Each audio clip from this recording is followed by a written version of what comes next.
So with that, council, I'll call the November 16th, 2021 remote meeting of the West Richland City Council to order at 6 p.m. And before we call the roll, I'll ask Stephanie to read our virtual meeting ground rules and then call the roll. Thank you. Please make sure the name shown at the bottom of your video view is the name you would like the mayor to use. You can change this by right-clicking on the three dots in the upper corner of your video view and clicking Rename. If you have an unstable internet connection, please also connect through the phone. That will allow you to continue to participate even if you lose internet connection. If you call in after you have joined on video, click the arrow between mute and video, and there is a button for switch to phone audio. Clicking this button provides a participant ID. Please call in with that ID, as then your phone is associated with your video. We will mute everyone until a designated comment period. And when the mayor asks for public comments, if you raise your virtual hand, he will call on you and you will be unmuted. To virtually raise your hand, click on participants and then click on raise hand. If you are participating by phone only, press *9 to raise your hand. All right, roll call. Brent Gary. Here. Fred Brink. Here. Gail Brown. Don't see her yet. Rich Buell. Here. David Fetto. Here. Kate Moran. Present. John Smart. Here. Okay. With that, I will ask Mayor Pro Tem Brink to lead us in the Pledge of Allegiance this evening. If you would give Stephanie just a few to mute everybody, then we will turn it over to you.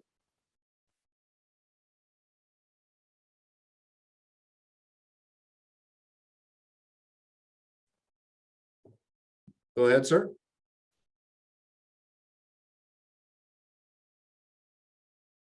I pledge allegiance to the flag of the United States of America and to the republic for which it stands, one nation, under God, indivisible, with liberty and justice for all.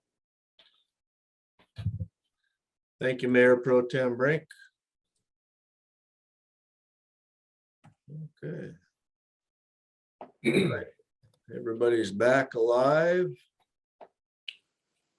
I'm trying to find Stephanie. Where'd she go? There she is. I'm back. I'm back. Perfect. Okay. With that, council, the agenda is before you. May I have a motion to approve the agenda this evening? Mr. Mayor, I will move to approve the agenda as presented. I'll second that. I have a motion and a second. All in favor, say aye. Aye. Opposed, like sign, please. Motion carries unanimously. Thank you. In presentation this evening, we have our HR manager, Selena Smathers, going to introduce our newest employee, Selena. Yes, everyone, please welcome Brad Bourton. He is the new Information Systems Administrator, the IT person that we've been talking about for so long.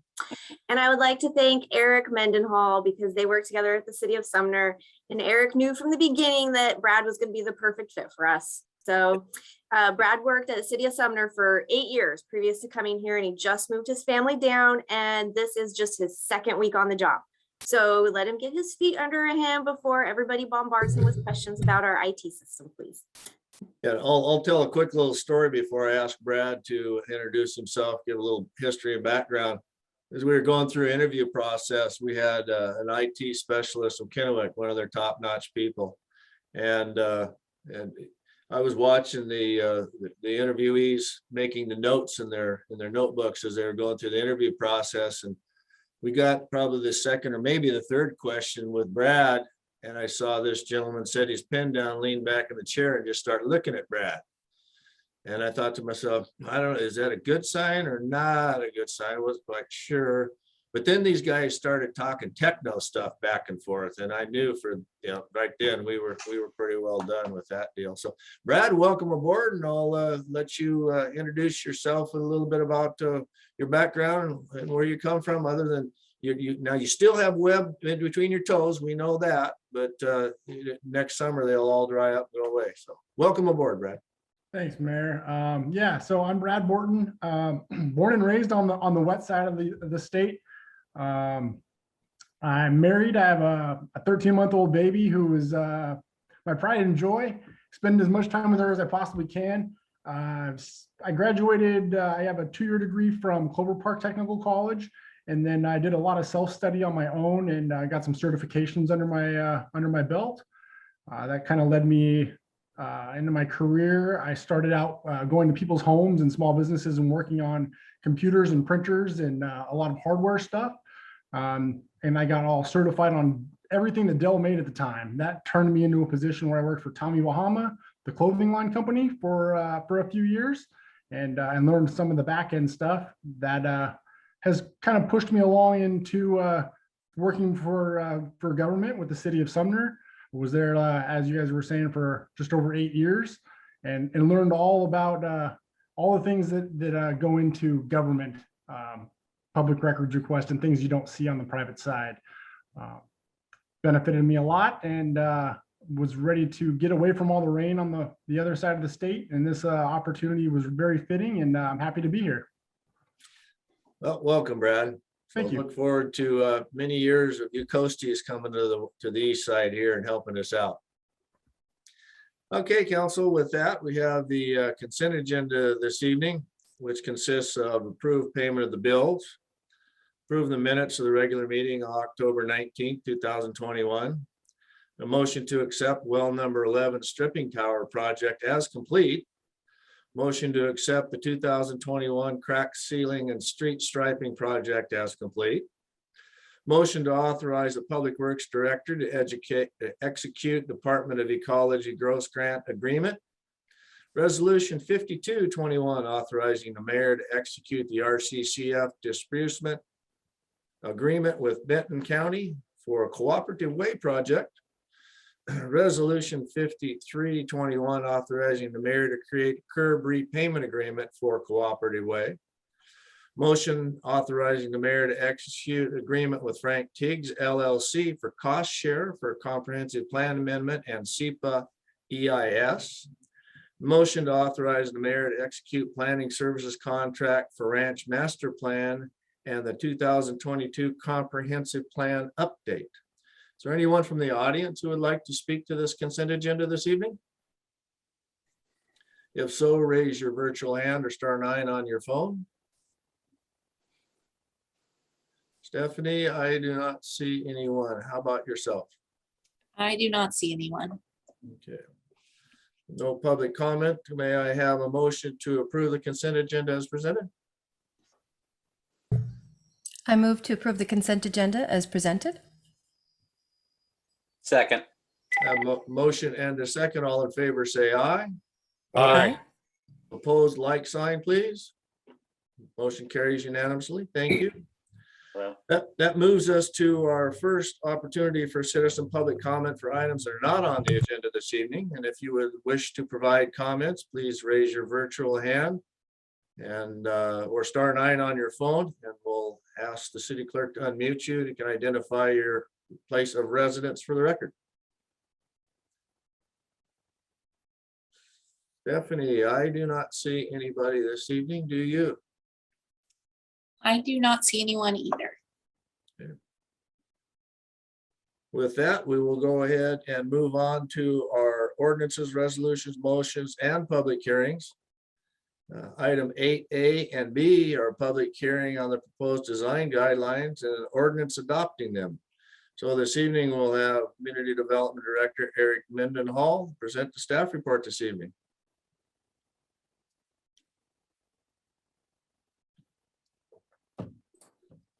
Eric? Sorry, it's been, I just got back from vacation and I'm not used to unmuting myself yet, so it might take me a minute, but thank you, Mr. Mayor, members of the council. Before you this evening is a proposal that will expand the existing Belmont Business District design standards to be applied to all commercial development in the city of West Richland. The proposed design standards will be applied to new development and redevelopment of existing structures. The proposed design standards have been vetted by the Planning Commission, the CD Subcommittee, and full council review on several occasions. The proposed design guidelines have been slightly modified since the last time council reviewed them after receiving some feedback from you. They now include a process for the applicant to appeal the administrative decision to the Planning Commission. This gives the applicant an opportunity to make their argument for their proposal that doesn't meet the letter of the law to be heard by members of the community that understand the importance of the design standards and be able to consider the applicant's appeal and their proposal. Attached, you will see a letter of support from commercial property owners and commercial real estate brokers that agree that these types of standards provide security to their significant multi-million-dollar investments in our community. And the proposed amendments include sections 14-01-030. That section creates the permit type and process with all the other permit types and processes in the code. And then it also amends section 14.10, which establishes a code for the design guidelines with an intent statement and adopts the guidelines document by reference. And finally, it includes the actual design and development guidelines. So that is what you are looking at and voting on this evening. Review the proposed amendments and design guidelines and find that they promote the city's adopted comprehensive plan, policies and goals, which are included in my staff report. You'll see in there too that there is a section that actually calls out the need for design standards for non-residential development, which I thought was great. The proposed amendments are recommended by the Planning Commission by unanimous vote for council to adopt the proposed changes. Okay, thank you, sir. With that, we'll go ahead and open the public hearing up at 6:12. If anybody would like to provide comment to the item on the agenda, please raise your virtual hand or *9 on the phone. And city clerk will unmute you and you can state your residence for the record.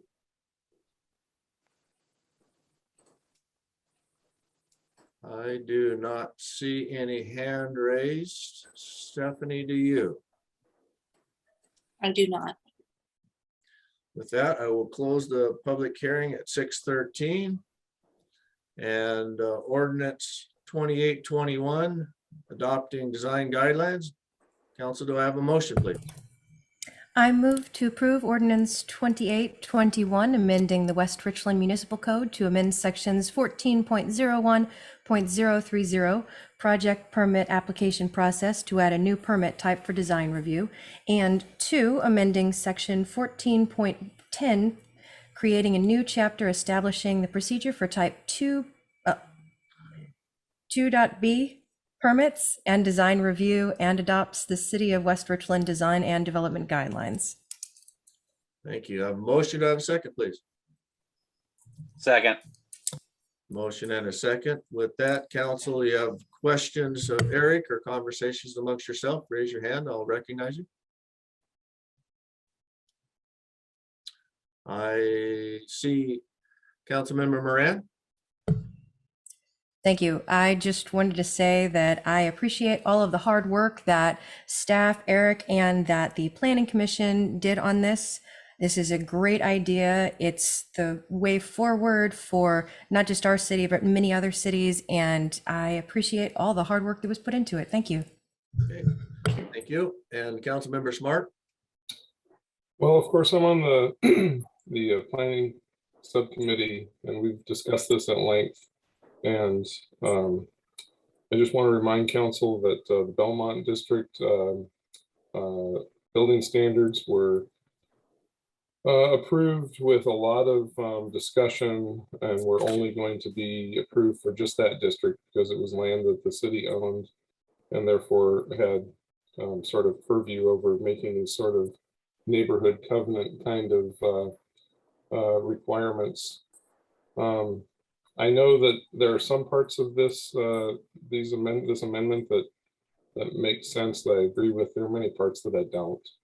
And overall, I have to say that in the final analysis, although we've managed to garner some letters of support from rather wealthy property commercial investment owners, I ask myself, is this set of regulations applied to our town of 15,000 people going to increase our chances for new businesses to develop and thrive and grow?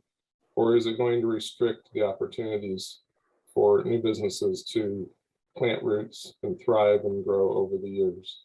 And I totally understand the niceness of this, but I also am gravely concerned about the restriction to property rights and the opportunity for the free exercise of business and an optimal economic development. I would point out that the concerns raised in some of the letters that were given of support about how these standards will prevent somebody moving in next door to a very modern and very expensive facility that might comply with these standards, or maybe even be more fancy, if you will, than these standards require, I think is mitigated by the fact that any piece of property adjacent to some other piece of property like that is going to be of such high value that whoever invests in it will be of this state of mind. In other words, the free market economy will work itself out in this regard. Nobody's going to build a cardboard shack or be able to afford to next to a multi-million-dollar grocery store or big box outlet. So I am going to vote against this unless I'm convinced otherwise. And I know we've been through many meetings. I just don't feel that it's necessary. I don't think that it's appropriate for a town our size, or maybe any size. And I really think that this type of thing is better left to the owners of properties that feel that this is such a huge benefit to the potential for future business that they decide to place these covenants on their property themselves. I also look at the cost of having to police this type of set of requirements. I think we have to realize as council that every time we set forth a new rule in this community, it's not free. We have to pay for it. And this type of thing we will have to pay for over and over and over again with each new business that comes in to our community. The reviews are not free. The reviews are not cheap. Somebody has to pay for them. So, either the company that's putting in the business has to pay, or they'll pass that cost on to us. So make no mistake that these requirements are not free. In addition to all of that, I'll also say that some of them are just not appropriate requirements for certain businesses. I look, for example, at the page 23 that talks about parking lots. And you've got appropriate and inappropriate parking lots. It's a great example of different styles of parking lots.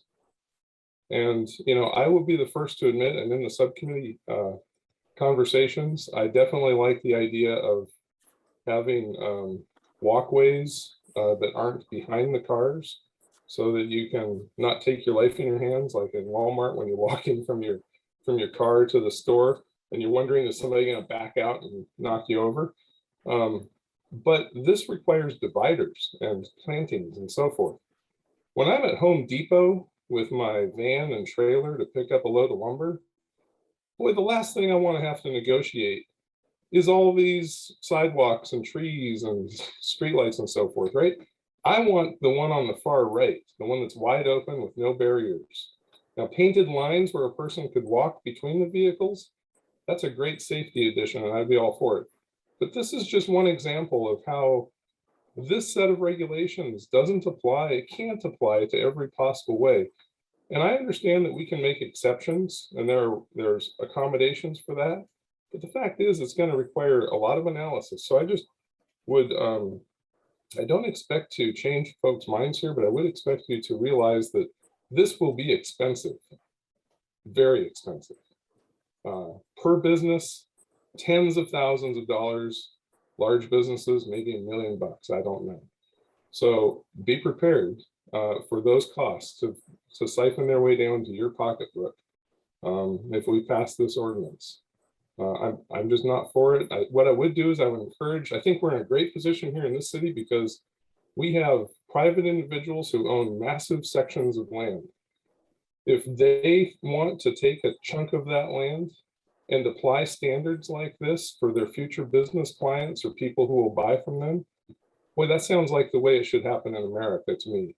Doesn't sound like the kind of thing that a government should be, you know, imposing on their businesses to have a certain roof line on the box store that they want to put in. I just don't see it. If it's economically viable and efficient and beneficial, then they'll do it on their own. That's what I have to say. Thank you for your time. Thank you, John. Any other comments this evening, council? Seeing none? All in favor, say aye. Aye. Opposed, like sign, please. Aye. Motion carried. Thank you, council. Moving on to resolution 5421. It's 8C is a resolution amending the city salary schedule, and our HR resource manager, Ms. Selena Smathers, is here to present first of many reports this evening. Selena, if you would, Yes. please. Thank you. Good evening, council. So I do have a few things to present today, and we'll start with the salary schedule. It's pretty typical that we do bring this back at least every 2 years. I know we're mid budget cycle, but there's just a few minor suggested changes to this to keep us in line. We'll go ahead and start at the top. Most other cities do have separate categories for their public works director and their police chief, separated from their community development director and their finance director. And then 1 year ago, when we hired Eric and Aaron, and because they are newer directors, they're more at the bottom of the pay scale. That time it really made sense to separate these two, because our police chief and our public works director have been around a while and they're more towards the top end of the pay scale. So we have separated those so we don't have such a wide breadth between the employees in one category. And then our city engineer and our capital improvements project manager have been all-star employees. They have really carried the city through a lot this year. And they're at the top of their pay scales. Now, engineers in Washington in general, their salaries have really increased greatly, and the Tri-Cities has seen a shortage of civil engineers. So we want them to be able to get their full performance increase. So I've just suggested bumping out the max on the city engineer and the capital improvements project manager so that they're able to get their full raise this year. And then if you go down to the very bottom, I'm thinking that we should get rid of the custodian line and bump that up to meter reader and collections tech, because we need to increase the seasonal worker wage. So minimum wage is going to be $14.49 an hour come January 2022. And we've always tried to have at least an additional $2 on the minimum wage when we hire seasonal employees. So that puts them up to $17.50 to $18.50 an hour for seasonal employees. Well, $3,000 at the minimum end of the custodian is $18.75 an hour, and we want to see more of a range between a seasonal worker and a custodian. So we'll just temporarily move that up to another category.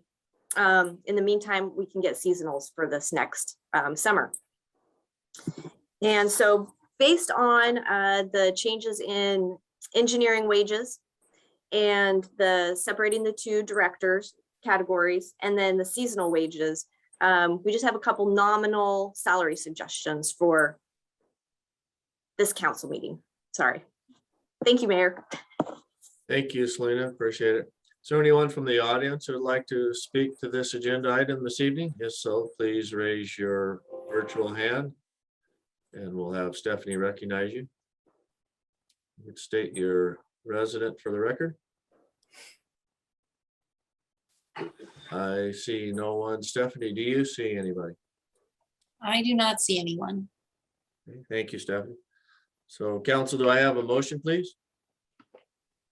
I move to pass resolution 5421, amending the 2021-2022 salary schedule. I have a second. I have a second. Thank you. Council questions for Selena? And Councilmember Moran? Thank you. Yes, I am wondering, could you talk a little bit more about how the other cities separate out the directors? I wasn't fully understanding what you were meaning by what you said. So typically a public works director and a police chief, they're at the higher end of the scale. And a finance director and a community development director are typically at a lower end of well, we had a very large pay scale. So a lot of other cities actually have them on two separate categories. When we had our previous directors who had been around a while and they were at a higher end of the pay scale, it didn't really make sense for us to split those up since the pay rates were overlapping. But now that we do have two new directors and they're on the lower end of the scale and two experienced directors and they're on the higher end of the pay scale, it now makes sense to separate those and follow suit with other cities. That way we just have a smaller scale and everybody fits nicely within it instead of having a very large scale and people are at opposite ends. So you're saying, I didn't realize that the public works director was normally at a different level than the community development director or the finance director. So is that normally the case, or? Yes, and a lot of that has to do with a finance director. Let's say you just take our city size, for example. So a finance director is managing, 7, 8, 9 people, where a public works director is managing an engineering department of 8 or 9, entire maintenance department of 30, and even a facilities department, which might have 3 or 4. So, and when you look at the police chief, he could have 17 to 19 officers, 4 or 5 sergeants, a lieutenant, a captain. So the work is definitely high level on each end, but there's typically about 5 to 7 times more people that you're managing as a chief or a public works director. Okay. Okay. Thank you. Councilman Smart? Yeah, thank you. Selena, I was wondering, so on the table here, you've got the numbers in red. Those are the new figures? Yes, those are the changes. And so was there a place to compare with what they were before? I mean, or did I miss it, or is it just not No. listed? You didn't. Okay, Mr. Smart, that would have been a very good idea. so I'm just wondering, maybe you could tell me, Yes. I don't need you to write it up, but I mean, about what was there a percentage increase we're looking at here that's across the board, or is it different for each one? No, when you look at the salary scale, you can see that we're trying to use round numbers, whole numbers, instead of, breaking it up into Yeah. percentages. And Okay. I will actually tell you here what the last one looked like. So for example, on the police chief public works director, the maximum on that was 14,000, and we moved that up to 15,000. We bumped it by 1,000 so that we have room for growth in that. But it flows with the rest of the scale where we're looking at, full thousands instead of, breaking that down into smaller numbers. And then the finance director and community development director, even though those broke apart, the actual rates are the same. Those ranges didn't change at all. They're just on a separate category. Now, the city engineer, that max was $12,000. And if you jump down one to capital improvements project manager, that max was $10,500. So we're doing moderate bumps so that they can get their increases. Since typically next year with a budget, we do more of an detailed survey of this. So were the low ends of the ranges also changed, or left low? The low end of the capital improvements project manager stayed the same because we have multiple people in that category. So we are still trying to fit everybody in that category. The police chief and the city engineer, that one was 8,500 as the minimum amount on that. Okay. So And that's so we quite a just bit. shored that up a little bit. Yeah. I suppose we don't plan on, well, right. So, okay. That's actually a pretty huge increase for a minimum, right? I mean, compared to the Yes. maximum bump of 1,000. It is, and we were able to do that because of where the police captain and the city engineer currently are. Cool. So that minimum just didn't get adjusted when we did the last salary schedule adjustment. So typically we might not necessarily have somebody at the very minimum. We may want to anticipate hiring somebody there, but now that time has passed looking at it, I don't foresee any other positions going in that category. We put the information systems administrator down with city clerk and human resources. So realizing those are the only two positions in that category and where they sit, it made sense to bump it up. So, I mean, just on the off chance that that we end up needing to hire somebody who's new for, and I'm not trying to target anybody here by any means, so don't get me wrong. But, if the public works director or police chief, if we need to hire a new position, we'd be kind of forced from the schedule to start them out at $12,000 a month. You would, but when you Wise. look at what you want for that position, you really probably don't want to pay less than $12,000 a month. Okay. Anyway. All right. Okay. It was 8,400 or 8,500. Well, this one is the one that was 8,500 was the police captain and the city engineer, which is now 10, but that was 8,500. I see. So it wasn't the director position, it was the captain and the engineer position. What was the public works director and police chief? The public number? works police chief, that was that one was, sorry, I'm just popping up my other chart here. That one was 10,000, 12,000, 14,000. Okay. And that one actually is now, that's the one that's 12,000, 13,500, and 15,000. Right. Okay. I just wanted to understand. I'm how sorry that I didn't put the previous rates in there. Yeah, no, that's fine. You've done a good job explaining it. So I got it now. So It would have been easier if you could have seen it. So yeah, it seems reasonable. I just have to keep tilting my head sideways because my Adobe doesn't let me rotate the page. So, okay. Thank you very much. Appreciate it. thank you. Thank you, John. Mayor Pro Tem Brink. Thank you, Mr. Mayor. Ms. Smathers, I'll ask this question. I believe I know the answer, but there is no incumbent in the positions for which we are raising the minimums that would get an instant pay increase, is there? Correct. Okay, just wanted to put that on the record. Thank you. Yes. Very good. Anyone else? Okay, seeing none, all in favor, say aye. Aye. Aye. Opposed, like sign. Motion carries unanimous. Thank you, council. Mr. Mayor? Yes. Apologies. I received a text from Gail, Councilmember Brown, and she said that she did leave a voicemail saying that she wasn't going to be able to make it to council. So would it be appropriate at this time to make a motion to excuse her absence? Stephanie, you had a notice that she wasn't going to be here? Did she say who she called? Because I don't have a voicemail from her. She did not. She just said she left a message.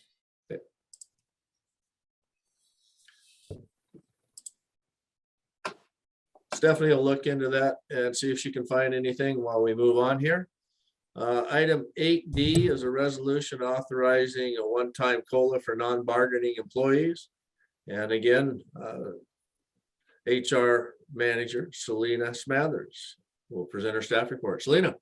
So I'm up again. Thank you, council. So this one is a request for a cost of living increase for non-bargaining employees.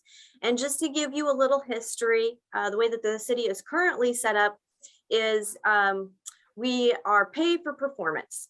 So employees currently either get a 3% increase or a 3.5% increase maximum based on their performance. They could get nothing, they could get 1%, they could get 2%. So that is the range, but the max is 3 to 3.5. Now, typically other government agencies have step increases and a cost of living increase per year. And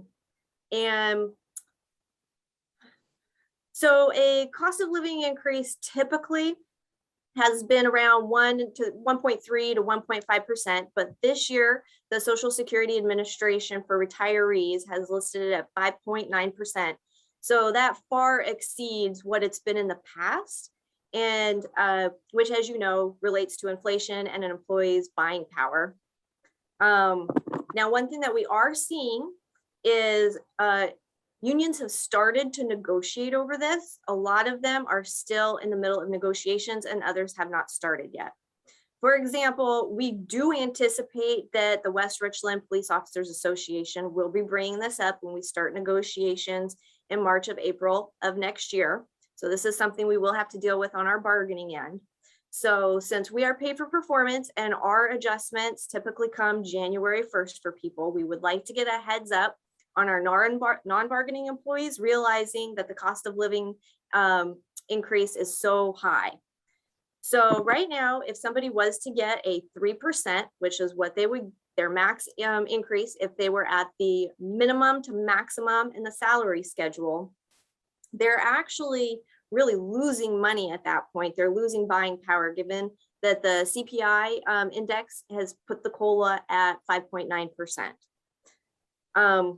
While we are still seeing that a lot of negotiations are still out there and a lot haven't finalized yet, one that did finalize recently, which I'd like to kind of talk about, is the Washington Federation of State Employees.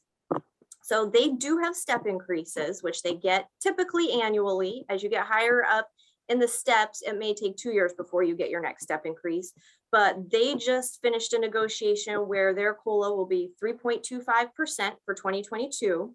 And they've also negotiated a lump sum payout for employees, which, for example, what that looks like for them is if an employee makes between $28,000 and $47,000 a year, and they work from July 2021 to July 2022, that individual would receive a lump sum check of $3,400. Now, the lump sum check goes down incrementally the closer that the earner, the employee earns $99,000 a year. But that's the type of thing that we're starting to see come together from other entities. Now, for the past 6 years, every 2 years, we have done a salary and benefits survey to figure out how to get our employees up to par with mainly our main competition, which is Richland, Pasco, Kennewick. We do lose people to Hanford and the federal jobs around this area, though their salary ranges are so high, they're probably not our competition. So we are looking at other cities and the county where that's where we lose employees to. And when you look at that, Kennewick, Richland, and Pasco, they have not finished their negotiations yet, but last year when the COLA was 1.3%, they had slated between the step increases and their COLAs, employees were making between 5% and 7% per year. It just goes to show that our 3 to 3.5% is the reason that we have to keep trying to shore up employees every 2 years. Our employees are just falling pretty far behind comparables. Now, this is definitely an employee-driven market right now. The couple things that we put out to add lately, we have not been getting applications on, and these are entry-level positions such as custodian.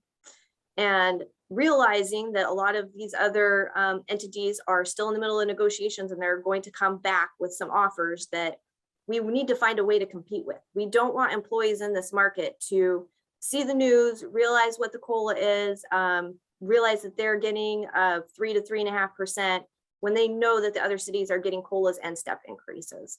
So right now, we're really just asking council to recognize the past 6 years, all the effort that have been put into shoring employees' wages up, recruiting highly qualified employees. And we don't want to see this one extremely high COLA negate that effort where we do lose employees due to it. So we are asking for a 3.5% COLA, one time only for non-bargaining employees in 2022. Okay. Thank you, Stephanie. If there's anyone from the audience who'd like to speak to this item on the agenda, please raise your virtual hand or *9 if you're on a phone, and you'll be recognized.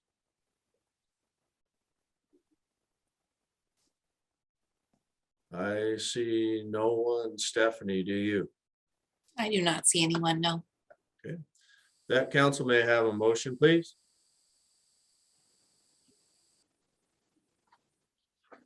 I move to pass resolution 55-21 to provide one-time cost of living adjustment to non-bargaining employees. A motion, do I have a second, please? I'll second it. Okay, thank you. Questions, council, raise your hand and Selena will answer any questions you may have. Councilmember Smart? Oh, thank you. Selena, just to make sure that I'm clear on this, this is a, currently we're limiting COLAs to what amount? This would be a one-time only COLA for 3.5% for 2022 only. Mhm. And what would it have been otherwise? Three? None. We have never given a COLA since I've been Oh, here. we haven't given, okay. Yes. Once we went away from the COLA and the step, we went for the pay for performance. Mhm. And so this is where we're gonna end up short based on the CPI.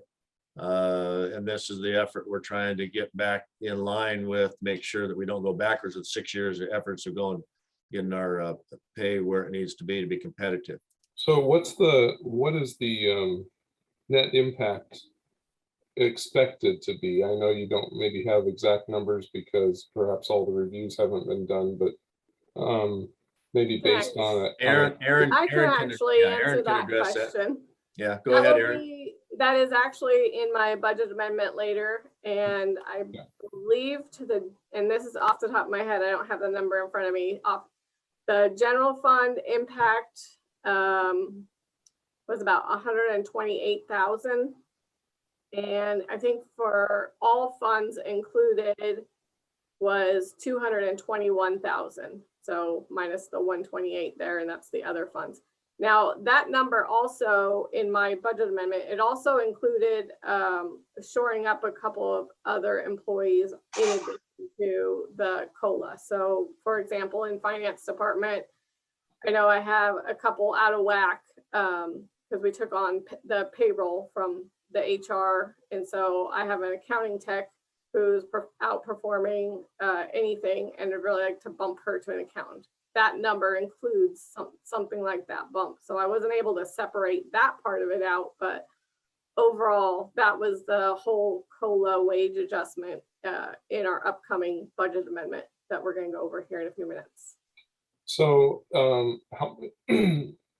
so those numbers that you just gave me, those excuse me, those numbers were the total impact, or were they the total impact after you subtract what we would have normally perhaps given for wage increases this year? Or next year? That was the additional impact from the changes. So that was Net the change. yes, the changes. So that does not, because it's already in the budget for the regular pay for performance. That's all budgeted in. This was the additional changes that is in this budget amendment. And I'm going to pull up. This the is number. for employees that make less than 99,000 annually. No, this is for all employees. The 99,000 annually was a caveat for a lump sum payment that the Washington Federation of State Employees, that union, did for their employees. Mhm. No lump sum payout, just COLA. Yeah, so this is all employees, and this This is is- yeah, and then the previous amendment that we made with the salary schedule, that doesn't necessitate any wage increases immediately. It just gives the option to move up in scale over time. Yes. Yeah. That does not necessitate any increases. It does allow them to get their full performance increase. But what Aaron just spoke to, that does include any promotions. There are some people that are getting promoted, and so it includes those people and the COLA.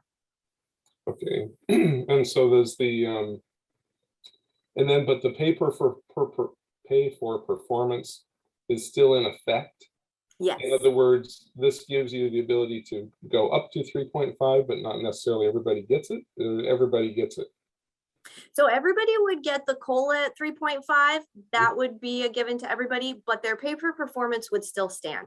So on the other end, aside from the COLA, which in a typical government situation would probably be considered a step increase. They're not guaranteed that increase. They did have to earn it, and it is based on their evaluation. So the COLA would be guaranteed, but not the pay for performance. But the pay for performance is up to what percentage? 3 or 3.5%, depending upon where they are in the salary schedule. So it's possible that somebody could get a 7% raise. Yes, so the max increases will be 6.5 to 7%, depending upon where they're at in the salary schedule. Well, maybe I should put my resume in for at the city. I think that sounds like a great deal. And I want to just state that I like the fact that we're considering this because I want to take care of our staff at the city. I will say though that I think this is, and I would say this, I hope that all the staff listen to this. This is really exceedingly generous. Not all the contractors, even at Hanford, get this type of treatment, but I think that it should be the way it is. I think the economy is terrible and I don't want people moving around unnecessarily. So I'll support this, but I just want to say that this is a big step. That's a lot of increase. Very few people in the Hanford site get that kind of increase like ever, maybe with a promotion. So, but I think it's a good idea and I don't want to see us seeing staff members leaving after the training and so forth we put into them. So, Merry Christmas. Thank you, John. Councilmember Moran. Oh, if you'd like, Councilmember or Mayor Pro Tem Brink could go first. His hand Go had ahead. been up before. Go ahead, Kate. Okay. I hadn't really known about the 99,000 annual limit. I'm just curious, Selena, with the salaries that we have currently for the city staff, would you say that those that make more than 99,000 are pretty much on the comparable range with everybody else? Or would you say that all of the staff ranges should go up that 3.5 in order to kind of be comparable? I would argue that everybody should get the COLA because in this instance, what we are trying to do is keep people somewhat at their purchasing power, their earning capacity. Some of the other things that we have seen this year, we've seen an increase to paid family and medical leave, the Long-Term Care Act tax. Health insurance is increasing, our health insurance anywhere from 5.8 to 7.3%. So that, in addition to the inflation rate of 5.9% for the CPI, all the other employees are very well aware that every other city has step increases and COLAs. If a step increase is 3% and a COLA is 2 to 3%, they know what everybody else is getting. And unfortunately, our 3 to 3.5% in an employee market, we just need to shore that up for at least 1 year till we can figure something else out. Sure, but what I'm asking is, would you say that our staff that received 99,000 or more annually a year are currently at a comparable rate based off of the local cities? Or would you say that they would actually be more comparable if they did have the 3.5? Just the employees, the staff for the city that make 99,000. I'm just using that number because the Washington State Employee Union used that, but Yes. I feel like that's kind of a good delineation. When we ran these numbers out and we looked at their wages after they got the COLA, that was what we were using to try and compare to other cities to see where we stood. And I would be afraid that if we stopped it at the $99,000, that then we're just going to see a shortfall in those other people and the people that honestly are very qualified, that we rely on quite heavily. And then just one thing I just want to clarify too is that $99,000 was just a limit for the lump sum payout for that union. They're still doing the 3.25 COLA for everyone. Right. Well, and also we do our performance, our pay for performance. Yes. So I wouldn't say get rid of all of that for the 99 plus. I'm just curious if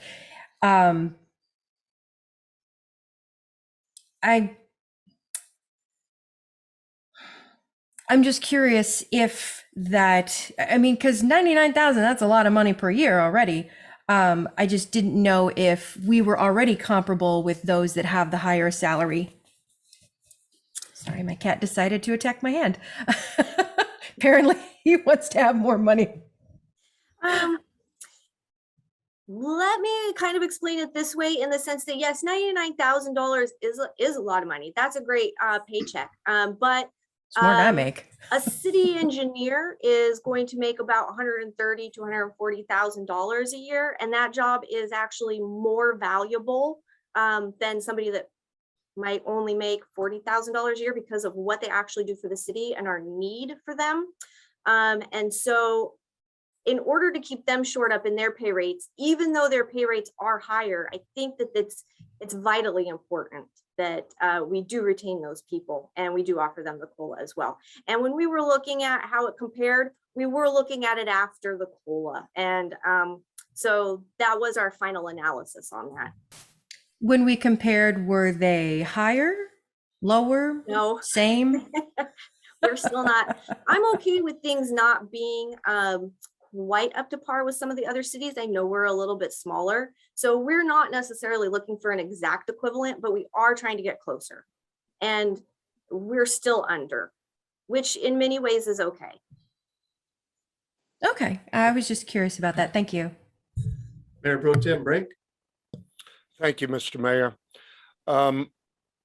Ms. Smathers, I appreciate the dialogue that you and I had via email for the last day on this topic. And just for the benefit of the other council members, I did ask Ms. Smathers about the methodology she used, a 5.9% COLA versus the employment cost index, which is another index typically used for collective bargaining negotiations and so forth.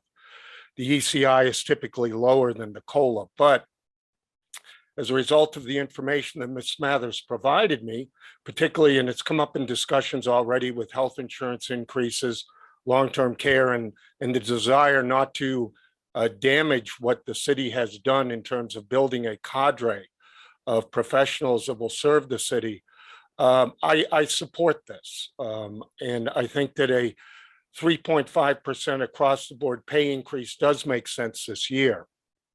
I would ask my fellow council members just to remind or to keep in mind that lower income workers with less discretionary income typically feel the impact of inflation much more acutely than higher income employees. And in that regard, I suggest for the future that perhaps our city's pay for performance system be modified to provide even greater incentives for truly outstanding performance. When I hear the maximum is 3 to 3.5%, seems kind of low, particularly as I've worked in pay for performance environments in both the government and the private sector. So I think if we take a look in the future at our pay for performance system, we might eliminate or minimize the need for COLAs, even in extraordinary situations such as this, and will further build the performance culture for our city, help recruit and retain high quality staff, and put less reliance on the need for blanket across the board increases in wages, which often I think just incentivize poor performing personnel mired in mediocrity to stay where they are. So I would advocate a much greater emphasis in the next year as we look at our next budget on improving or actually trying to further incentivize the pay for performance system. And that's all I have, Mr. Mayor. Thank you, Mayor Pro Tem Brink. So noted. Selena has that little jotted down for our budget discussion coming up next year. And I see from another part of the world, Councilmember Bloom has joined us and he has his hand up. Sir.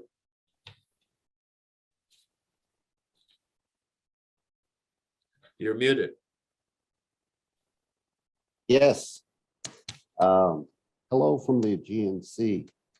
I guess my comment ties to what Councilman Brink said, but I will counteract Councilman Smart's comment. All my years out at Hanford, I actually got 11% pay increase 1 year because of inflation. That was the first year I was working. I hired on before they adjusted the pay scale, and the pay per performance was, then provided in addition to that. So you can have a very large increase if you're upside down as far as the economy is doing, but that was 1980 and inflation was at 12%. I do agree with what Councilman Brink said. The way I'm used to seeing the Hanford Pool approach for pay for performance, whereas any COLA is factored into that pool. And so rather than have a percentage increase limit, basically the pool would be given the money, so to speak, to adjust the range as well as provide for performance. Unfortunately, I didn't wake up quite early enough. It's a little before 6 here. And so I missed the vote I really wanted to vote on, but I just wanted to give the feedback on this.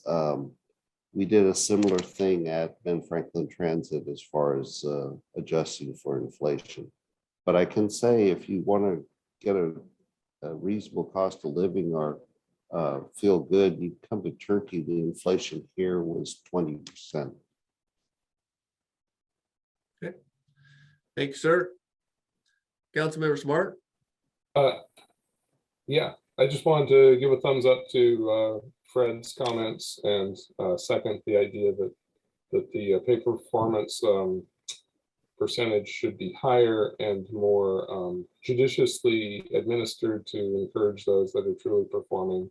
And this will do exactly what Fred said, so I won't repeat it, but that's a good idea. I just want to put my support behind that.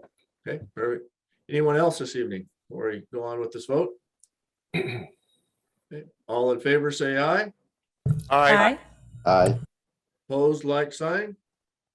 Motion carried unanimous. Thank you, council. Moving on to item 8E, a resolution amending several HR items, including the city's personnel policy, the HRA Viva agreement, and pay for performance policies. Again, we have Selena Smathers, our HR resource manager. 3 in a row. You're up. Yeah, we could get through this one pretty fast, council.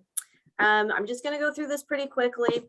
So the policies, the policy changes that we have in front of us today, mainly they're just making some sort of clarification, or we're making it more accurate, or it was written so long ago, things have changed in the meantime, and we want to shore everything up and make sure that what we do is what's in the policy.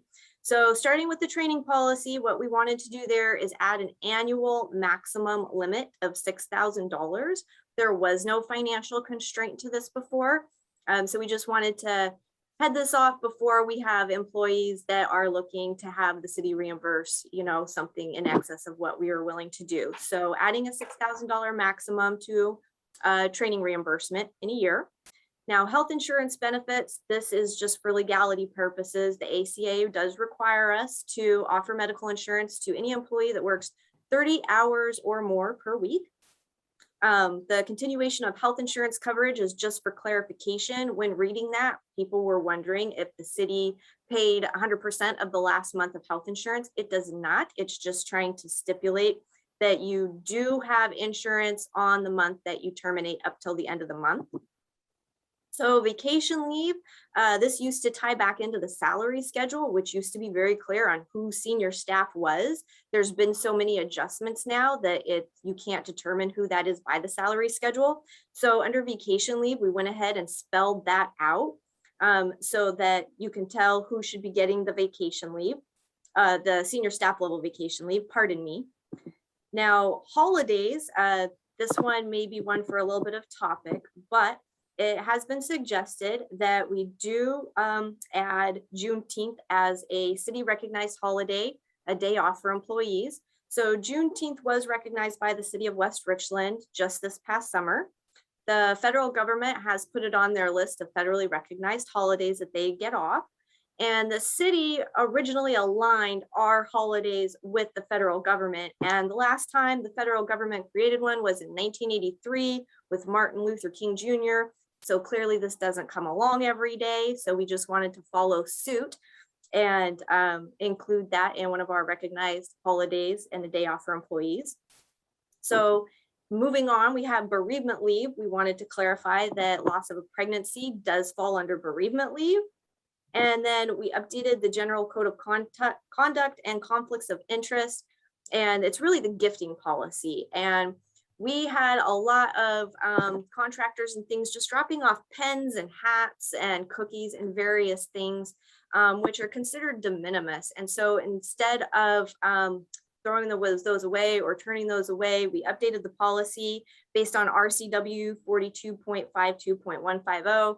And just to make sure that we had everything aligned, we pulled policy off MRSC website regarding that. So those are the basic personnel policies that we have. We have one more major one, which is a Viva update. It's actually a correction to what we did 2 years ago. Julie Richardson, our wonderful city clerk, she wanted her sick and vacation leave to be cashed out into her Viva account. So we have to change the entire policy to do that. Now that she's gone and the employees that are retiring in 2022 have voiced that they do not want that. So we'd like to revert the policy back to where it was before so that the employees do have some say in what happens to their sick and vacation retirement cash outs. And then the very final thing is the pay for performance plan updates. At the beginning of the year, we created completely new evaluations. And then this year we tried it out, we've seen how it's working, and we're going to formally implement it next year. This was sort of a trial period. Now, we had some problems with the other evaluation. It only had options 1 through 3 for grading people. They were either excellent or productive, or they needed improvement. And that just really forced 80% of the employees to be in that middle category of productive. Supervisors really felt like if employees were under needs improvement, they had to create a improvement plan for them. And then you just don't want to have a huge swath of employees being outstanding and excellent. So it really just corralled everyone into one category. So now we've broken it up into 5 categories, which we're also really hoping will help in the future when we're able to correct the pay for performance increases. It will then allow a greater breadth of letting employees have, you know, perhaps a higher end, but then knocking them down if they're not doing the performance that's required of them. So what I did attach is I attached just an example of a regular evaluation with that so that you could see it's completely revamped. Hopefully it's been easier. It's now on a number system, so it's not subjective. It used to be very subjective. The supervisor would go through it, even though they kind of have a grading. The final grade wasn't based on the other categories that they had. It was sort of their assessment of how the employee did overall throughout the year. Now they're forced to grade each category, and then the grade specifically correlates to a score, which correlates to their performance increase. So we're trying to remove the subjectivity from the evaluation. And then also what we've tried to do is make it easier by the scoring system, because the old one required supervisors to write at least 11 different paragraphs on topics that really overlapped, and it became very difficult to think of new things to say, coming up with new adjectives for employees year after year. So now it's a good overall assessment of them, but the rest of it's a simple scoring method. So we're trying to make it easier, yet at the same time still have all the information that an employee needs in there. And then we're hoping to parlay this into a performance increase later on down the road. Thank I you. think that sums that up. Okay, thank you, Selena. Much appreciated. A lot of hard work and cleanup, but the evaluation form is going to be much easier for me to go through the entire city staff in review and not have the same sentence and paragraph over and over again. Yeah. I look forward to that. With that, council, may I have a motion, please? I move to approve Resolution 56-21, updating the West Richland personnel policies, HRA Viva plan, and pay for performance program. Second. I have a second. Thank you. Council questions amongst yourselves. Councilmember Fetto. Thank you, Mr. Mayor. Selena, so that we don't have to update the Viva in 2 years when someone decides that they'd rather have it, is there a way of putting language in this that gives the employee the choice? So that, again, No. in 2 years, when the next set of employees say, you know what, we'd rather put it here, then we're not here again rewriting the policy. There's no way of doing that. Unfortunately not. Viva is highly regulated and it has to be the same for all employees. But we can change it, but it does have to be changed through the policy officially, and then all employees in that calendar year are forced to do the same thing. So I've just been checking with employees and making sure we have a consensus and going with that. So is that a one person dissents? Too bad. You're Yes, all the rest of that's the group right. took them? Okay. Yes. Okay, that's what I want to know. Thank you. Yeah, definitely would have been a lot easier, Councilman Fetto, if it was an either or choice of the employee. I totally agree with Yes. that. Unfortunately, that's not the case. Council Mayor Pro Tem Brink. Thank you, Mr. Mayor. Ms. Smathers, I just noticed this. I apologize for not noticing it sooner. But I'm looking at the training policies, 6.3, which I think for the benefit of fellow council members is on page 191 of the packet, if I have it correctly. And the addition that we're putting in there says upon if the employee is terminated within 5 years, they have to repay the city on a prorated basis for the tuition costs. But then I go to 10.7, which I think is on page 194, which discusses compensation upon termination. And it says, employees will be paid for various leave and wages. Should we not also consider putting in there that they will have deducted from their final pay any training that they have for which they haven't satisfied the obligation? In other words, instead of trying to collect it from them, we'll just take it from them if they leave and haven't satisfied the training obligation. Would that be easier to do, or I throw that out for your It would be consideration? easier to do, but L&I will not let us do that. There's a lot of limitations on what we can collect out of a final check. It's unfortunate. I would say that we have not run into any issues with that thus far. And this is how we do let maintenance workers get their commercial driver's license, is we pay for it up front and then they sign an agreement. A lot of it is getting their buy-in, making sure they're really interested, making sure they're committed to it. But L&I would probably force us to go the civil route if we needed to collect our money. Okay, all right. I just wanted to bring that to your attention, but you've already figured it out. Thank you. Councilmember Bloom.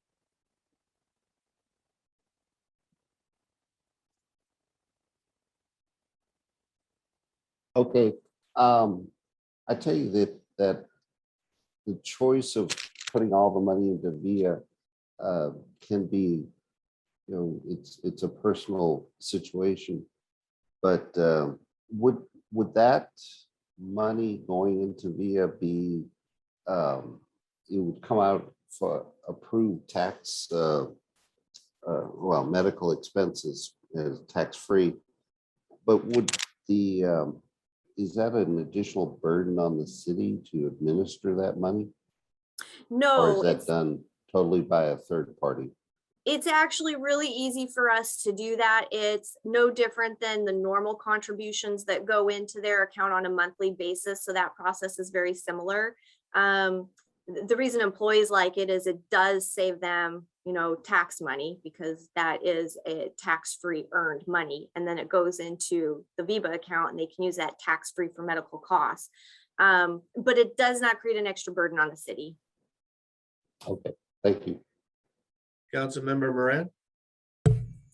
Thank you. Yes, sorry, I didn't call earlier. I just was looking at this and realized that I didn't fully understand what it was saying. And based on our previous discussion, I want to make sure I understand it.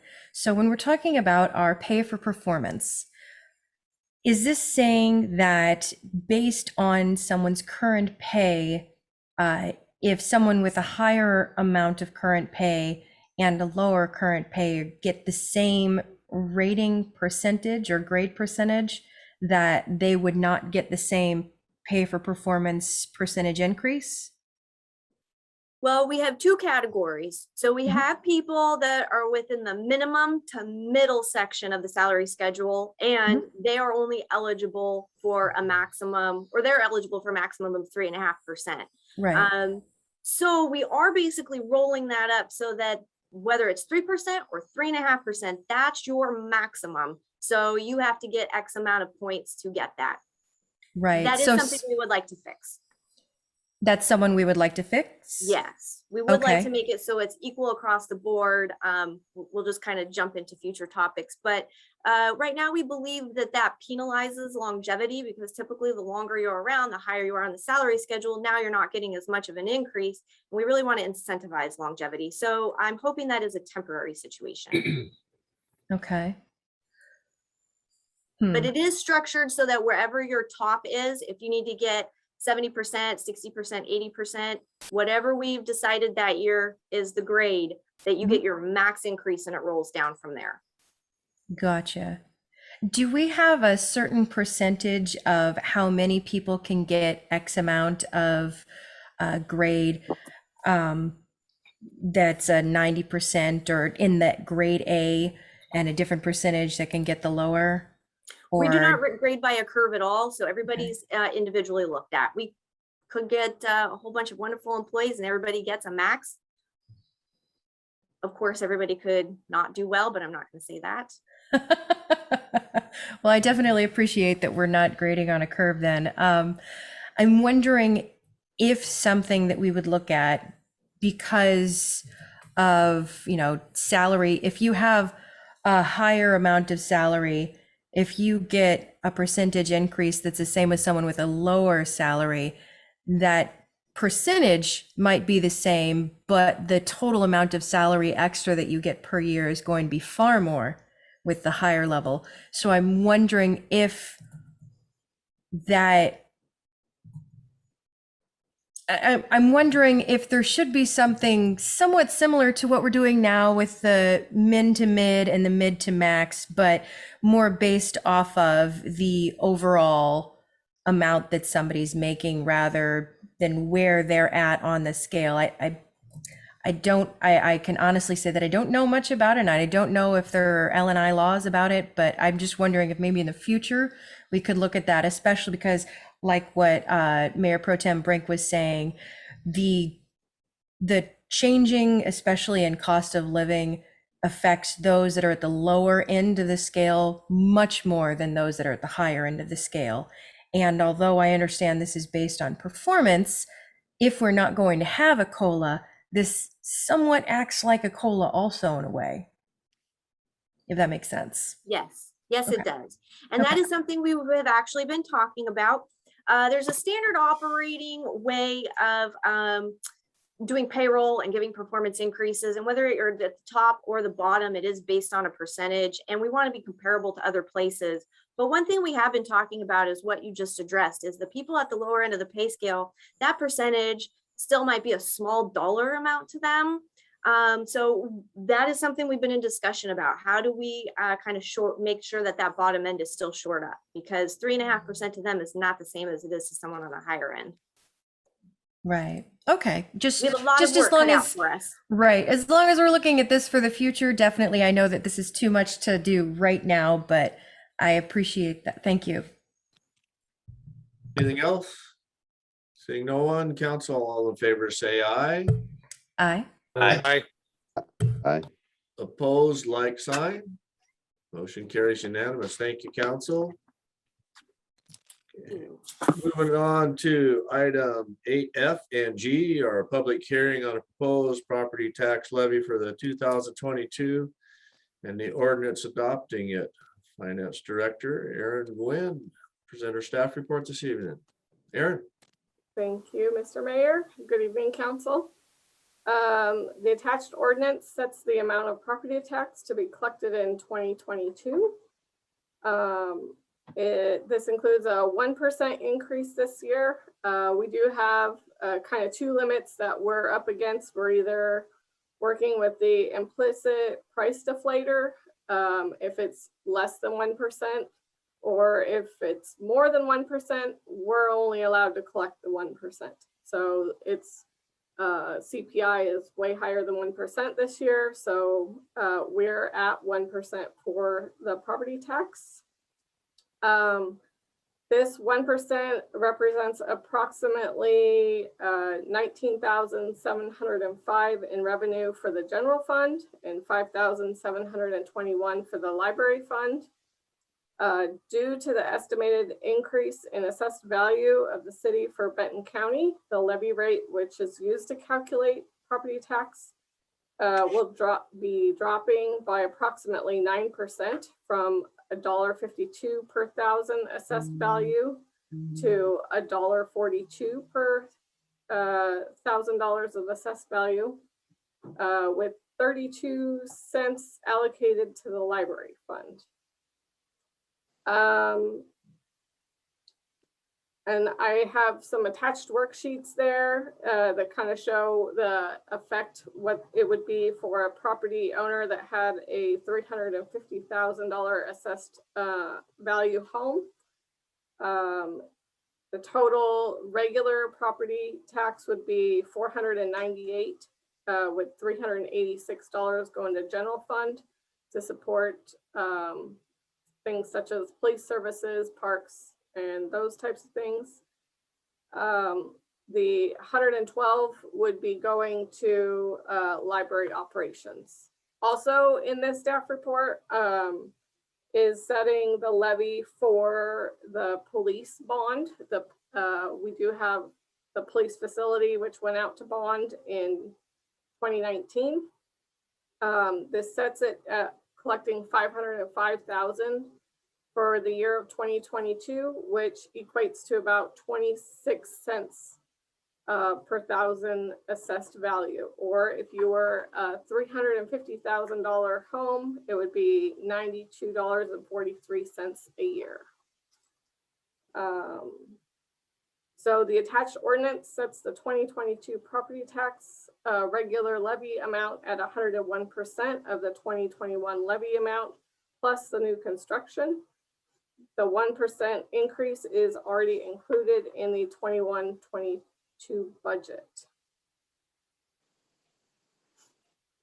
Fiscal impact, the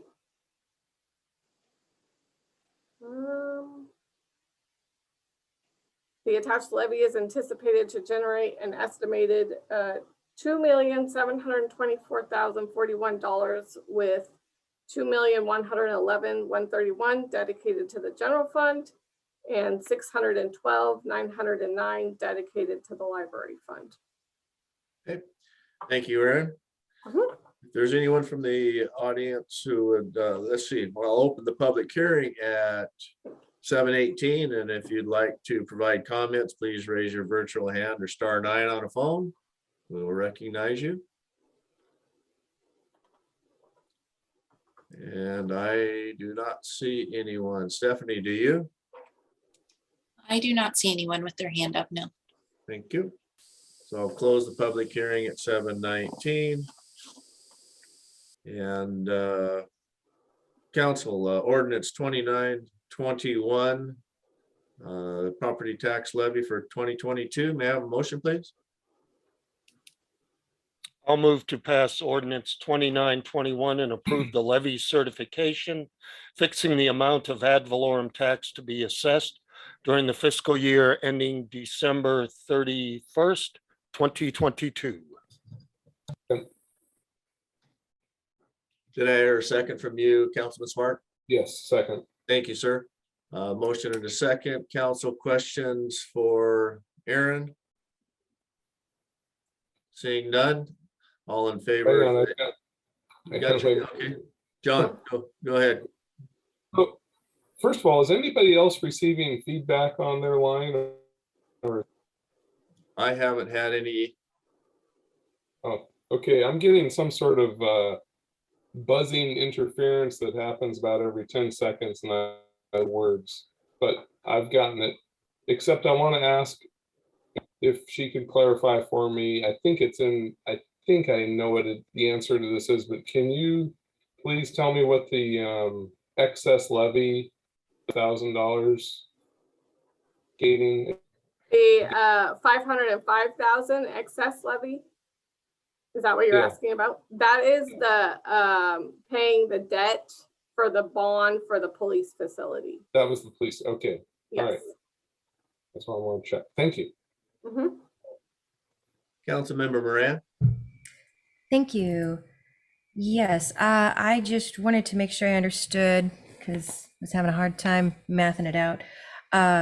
With this change, I saw with the second sheet, the excess levy, that if someone has a $350,000 home, that their cost for this would be $7.70 per month, or a total per year of $92.43, correct? Correct. That's Okay. just the excess levy. So that's only the police facility portion. Right. And then my pen stopped working. I'm out for the other one. The numbers that you gave for that, those numbers are just the annual. That's not the monthly, right? That is correct. So could you tell me, because my math skills are not what they should be, my calculator's not opening and my pen's not working. With this first one, if someone has a $350,000 home, what the monthly addition would be just for these, between the 498, 386 and 112. It's a total of 498. So Oh, okay.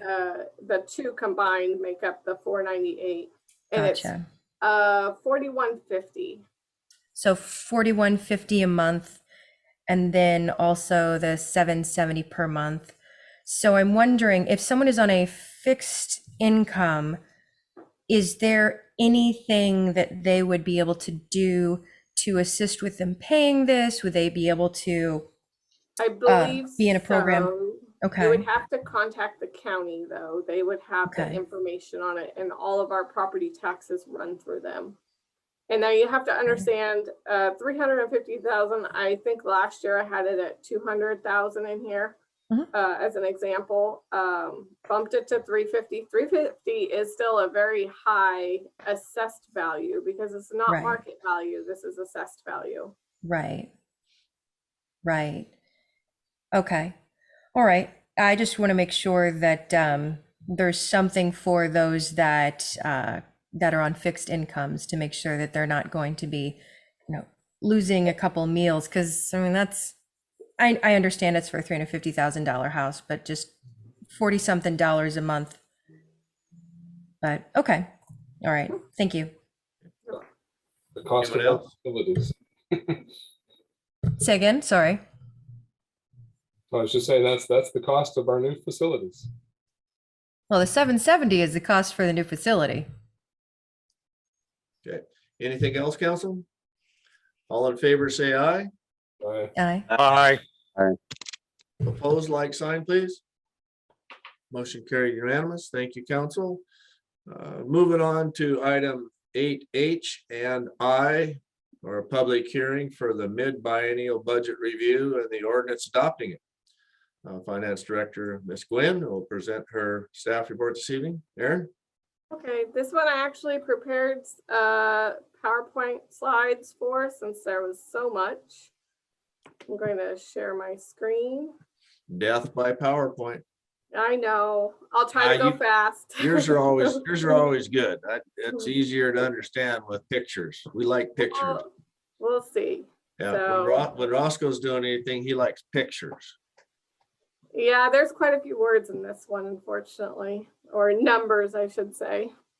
So this is the mid-biennial budget review, and some background information on this is to have a biennial budget, we are required by RCW 35A.34.130 to have provide an ordinance for mid-biennial budget review and make applicable adjustments to the biennial budget between the 8th month and the 1st of the year.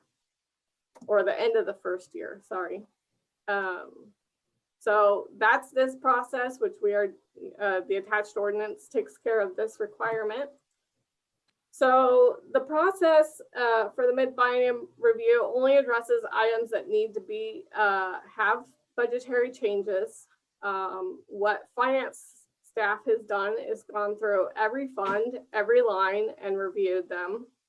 And then when we needed to, finance staff would consult with other department directors and supervisors to determine if any adjustments needed to be made to the budget.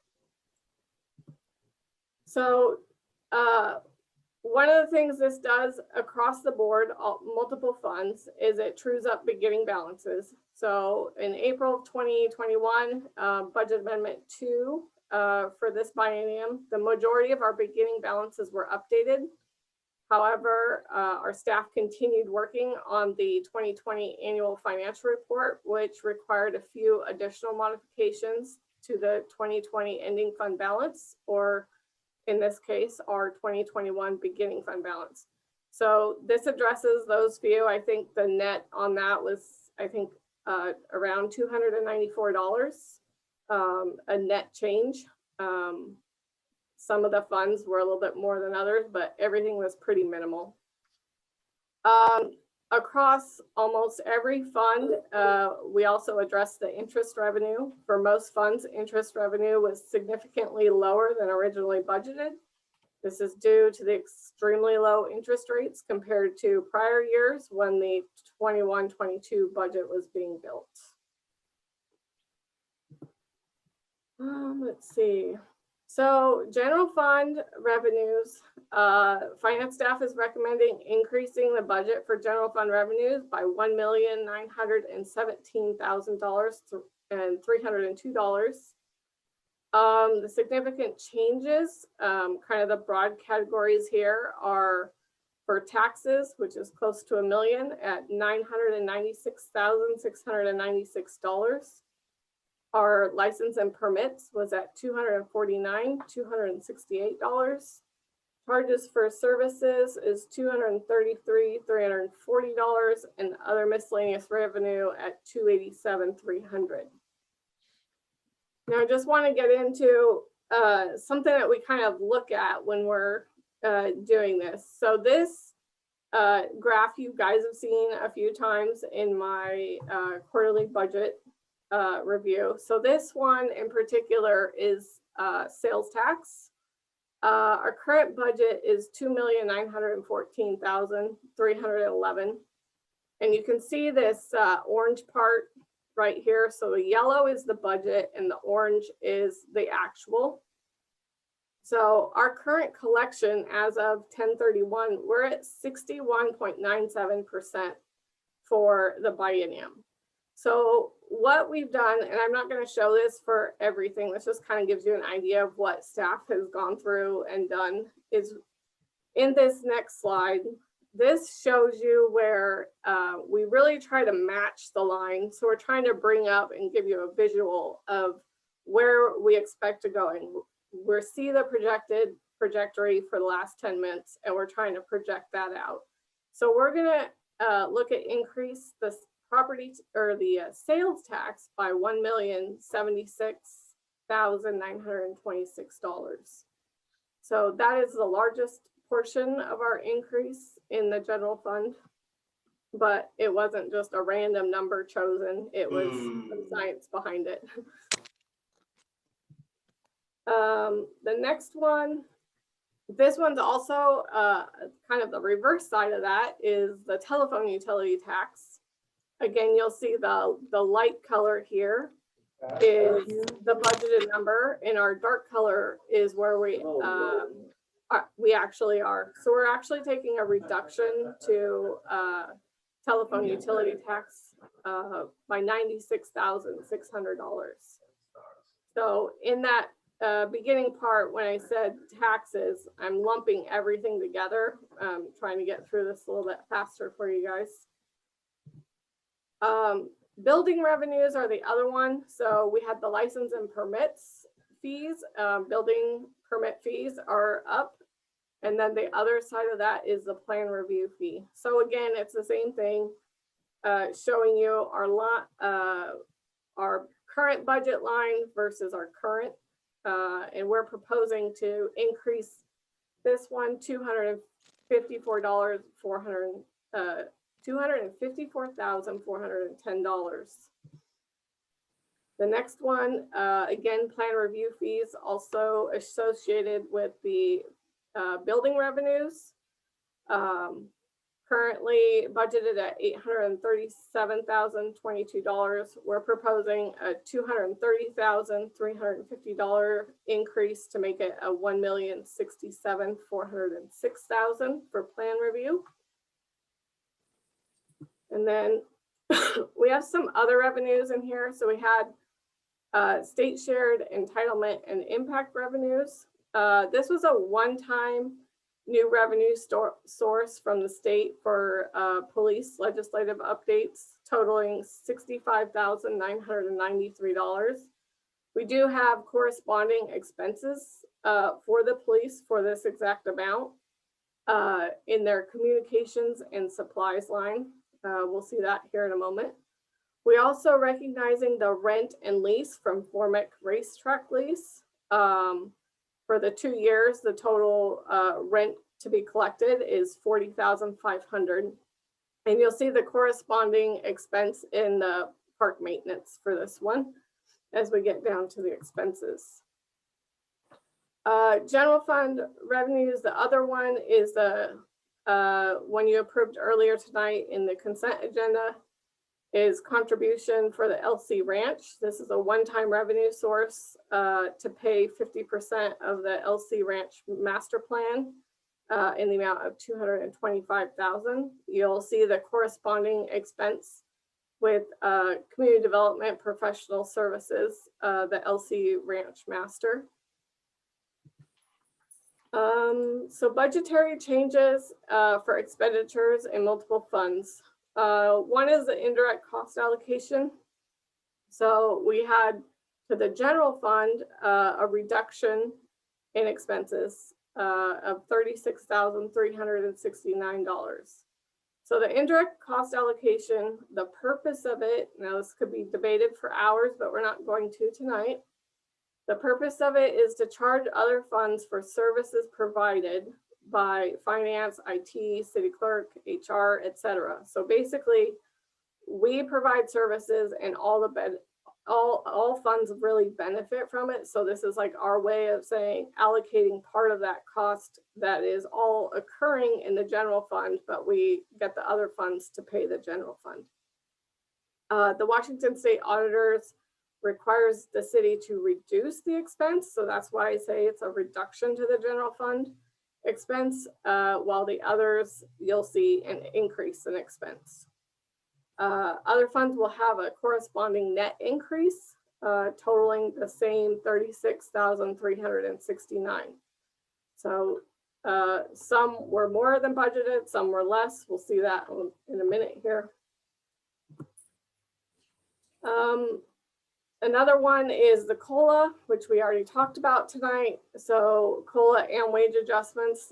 Some of this was shoring up employees as well as the COLA. So the general fund has a total of $128,671.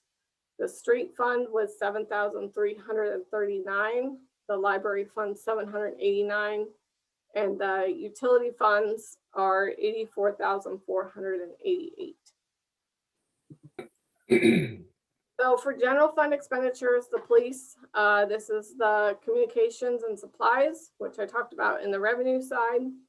This is addressing less lethal force requirements as far as our supplies go, as well as the Wi-Fi air cards for the vehicle cams to operate. Community development, there's a building inspector position in here starting March of 2022. That total was $93,172. That was to bring someone on. We have an expected retiree, so it's bringing them up to speed before the retiree happens.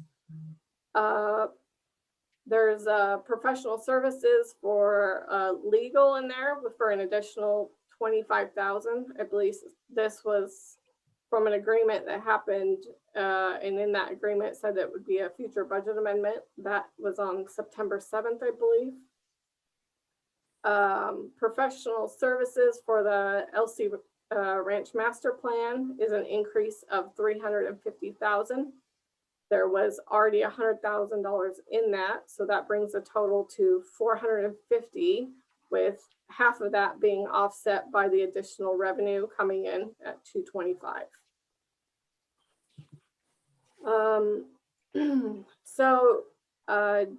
Parks, you'll see a professional services from the Formex lease proceeds for operation and maintenance in the amount of $42,500. Information technology is a professional services for the Tyler software service fee. The December 2020 payment didn't get paid until January of 2021. So there was a savings in 2020. We're just have to push it out and recognize it in 2021. This actually affected a couple of funds, so it affects some of the utility funds as well. General fund. So, the total increase in appropriations for the general fund was $696,971, with an increase to our ending fund balance of $1,220,331. So getting into some of our other funds, cumulative reserve, we're recognizing the sale of the 3 properties this year. So we had the Hapo sale in the Belmont Business District. This is the old police facility, as well as Benton REA at the Raceway. At the same time, we're recognizing the closing costs associated with those property sales. Also in the cumulative reserve fund is a park plan update. So this was omitted from this budget, did not originally get in there. We had started on it. It should have carried over from the 2019-2020 budget. There was $65,857 remaining. They got carried over, and then we looked at adding an additional $100,000 to include a maintenance and operation plan to go along with that park plan. The total increase to the ending fund balance for the cumulative reserve is $1,451,574. So performance and maintenance bond deposits. This is a fund that's in and out. We received more deposits, so we have to refund more deposits. It's pretty much that fund. This is the ARPA money, so the Coronavirus Local Fiscal Recovery Fund 006. We're recognizing the grant revenue from ARPA in the amount of $4,320,268. We're also going to recognize some interest revenue. And then along with the expenditures for some bank fees, we have the pandemic response message in the amount of $3,600. We have upgrades to the council chambers for hybrid meetings. That's $12,600.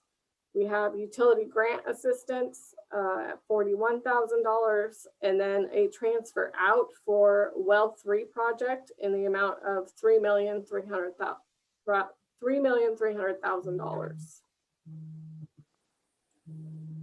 In the street fund, the revenues, in most of these, I only include the significant changes. I don't go into all the minute details, but we are going to recognize a decrease in the motor vehicle fuel tax, a decrease of $32,839, as well as recognize an increase in the street cut permits. Expenditures is increasing appropriations for street lighting utility services in the amount of $26,350. This is for annual software maintenance for street lights that was omitted from our original budget. The indirect Cost for the streets is going down $33,700. So it's a reduction in the appropriation. Other special revenues. So park impact, we're increasing the revenues by $73,765, primarily collection of the park impact fee due to building activity. Criminal Justice Fund 105, an increase to revenues in the amount of $150,016, primarily due to the public safety sales tax. And Tourism Promotion Fund 106, an increase in revenues primarily from the hotel motel tax receipts. And then the Library Fund, we are increasing appropriations for the indirect cost allocation in the amount of $2,222. So for our capital project funds, capital improvement REIT, REIT 1, Fund 301, we're increasing revenues $291,625, primarily due to the additional real estate excise tax from the sale of properties. We are going to decrease appropriations in the amount of $91,376, primarily due to the funding source change for State Route 224 Red Mountain Transportation Project. We'll see this one in Fund 355 as well. With this one, in Fund 355, we had received a contribution from Benton County for the South 38th Mount Adams project, and we did not spend all of that money. We received notice from Benton County that they wanted us to apply this $91,499 to the SR 224 Red Mountain project. So we had a budget in 301 for the project, so we're decreasing it there, and then we're putting it into Fund 355. Capital Improvement REIT 2, Fund 302, an increase in revenue in $288,468, primarily due to the increase in real estate excise tax collection. Capital Improvement Fund for the police facility, increase in revenue in the amount of $6,000 for interest. We had zero interest in that one. We're also going to increase appropriations in the amount of $320 for the associated bank fees as for the investments.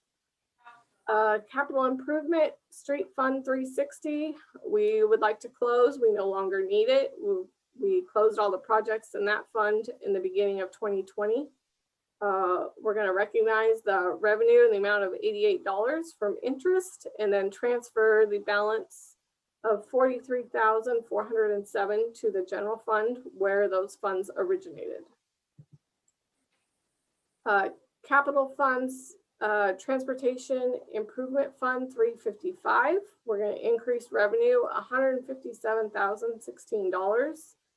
Primarily due to additional transportation impact fees collected.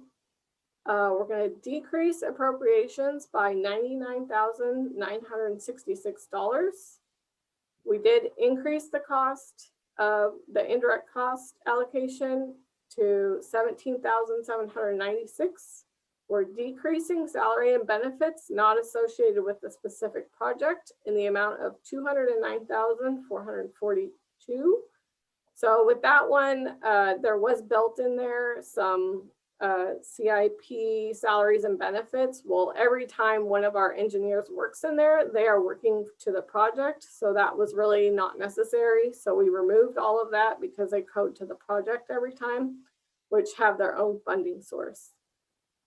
So we are going to increase the State Route 224 Red Mountain Transportation Project by that $91,499. As I explained earlier, that was a Benton County contributed funds to a South 38 project, which is complete. And there was that amount of money remaining. And Benton County has stated the remaining funds should be used for the SR 224 project. Utility funds, so water sewer fund 401, we are going to increase revenues totaling $6,802,362. We're going to, part of the increase is due to charges from services in the amount of $380,575. We are doing a reduction to fines and penalties as well as investment interest in the amount of $161.13. We will recognize loan proceeds for the Well 2 project in the amount of $3,300,000, as well as the transfer in from the ARPA fund, the ARPA monies for Well 3 in the amount of $3,300,000. For the water sewer fund, we are going to increase appropriations by $7,134,655. Our water purchased, so we're purchasing water at the Intertie Booster Station from Richland. We're going to increase that by $115,697. With Well 2 not operating, the Intertie booster has been utilized more to keep up with demand. So we've been purchasing more water from City of Richland. Indirect cost is increased by $41,751. Water meters, we're going to increase by $175,000. We have increased development, more water meters are being installed. In addition, replacement water meters are being purchased for aging existing neighborhoods, aging meters in existing neighborhoods. Continued in 401 is professional services in the amount of $89,645. Part of this is for our biosolids disposal, which was not accounted for in our original budget, as well as the Tyler software service fee for the invoice that was from December of 2020, but paid in 2021. Taxes increased slightly in the amount of $30,442. And then we're going to recognize the Well 2 project in the amount of $3,300,000, as well as the Well 3 project in the amount of $3,300,000. And this one, the ending fund balance did decrease. I think most of these funds, the ending fund balance increased. This is one of the exceptions. So we are using $332,293 from fund balance. Other utility funds is Fund 402 for the irrigation, decreased revenue in the amount of $1,346, primarily due to decrease in collection of fines and penalties, as well as the investment interest, an increase in appropriations in the amount of $4,380, and that was due to the COLA. Solid waste, Fund 405 is increase in revenue, $75,067. We've collected more in solid waste collection revenue is where that primary is. And then increase in appropriations in the amount of $89,740, primarily for the EDS contract. Stormwater Fund 404, increased revenue, $345,923. We have two grants that are the primary source here. We have the capacity grant from Department of Ecology in the amount of $50,000, as well as a Department of Ecology for water quality study in the amount of $297,745. An increase in appropriations totaling $303,576, with the primary being for the water quality grant project in the amount of $297,745. So continuing in the utility funds, the water system development fees, development fund, increase of revenue in the amount of $478,680. The system development fees were $476,425 of that. We will increase appropriations in the amount of $36,881. Primary increase is for taxes associated with collecting more revenue, as well as the indirect cost allocation. Sewer System Development Fund 442. All the revenue being increased in the amount of $485,000 is due to system development fees. There's a decrease in appropriations for this one due to the indirect cost allocation. And then finally, the Waterline Development Fund in Fund 451 is an increase in revenue in the amount of $3,500 due to increased system development fees collected. Summary, so the total fiscal impact, this amendment authorizes an overall increase in the 2021-2022 appropriations in the amount of $11,790,260 and recognizes an increase in resources in the amount of $17,328,507, bringing the revised budget total to $102,976,962. That's it. I'm done. Thank you. Everybody can wake up now. Thank you, Aaron. No, that's good information and shows that although we've been struggling through a COVID pandemic for the last year and a half now, city's doing pretty darn good. So with that, council, you have some questions or any comments that you, well, before we move on to that, let's open the public hearing at 7:52. And if there's anybody who would like to make comment to this budget amendment, raise your virtual hand or press *9 and be recognized. I do not see anyone. Stephanie, do you? I do not see anyone, no. Thank you.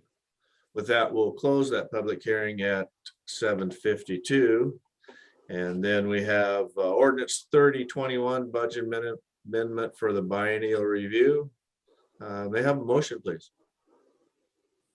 I move to pass ordinance 30-21 modifying the city of West Richland 2021 to 2022 biannual budget.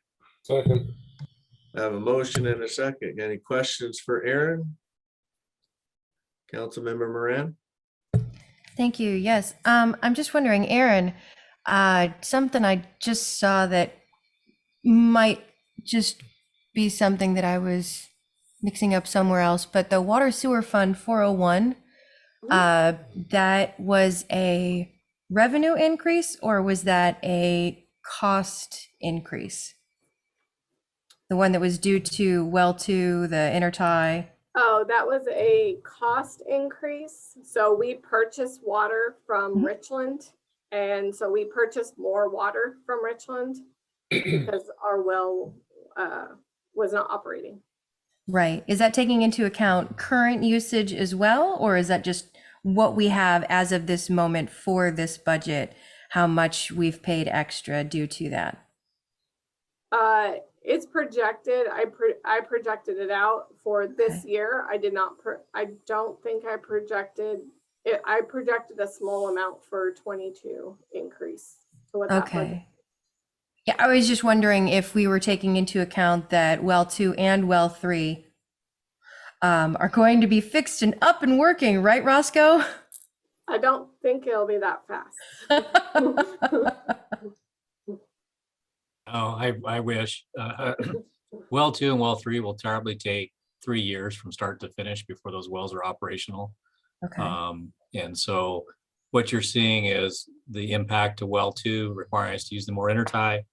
and then also waiting for the stripping tower to get done at well 11. So so that's also for well 11.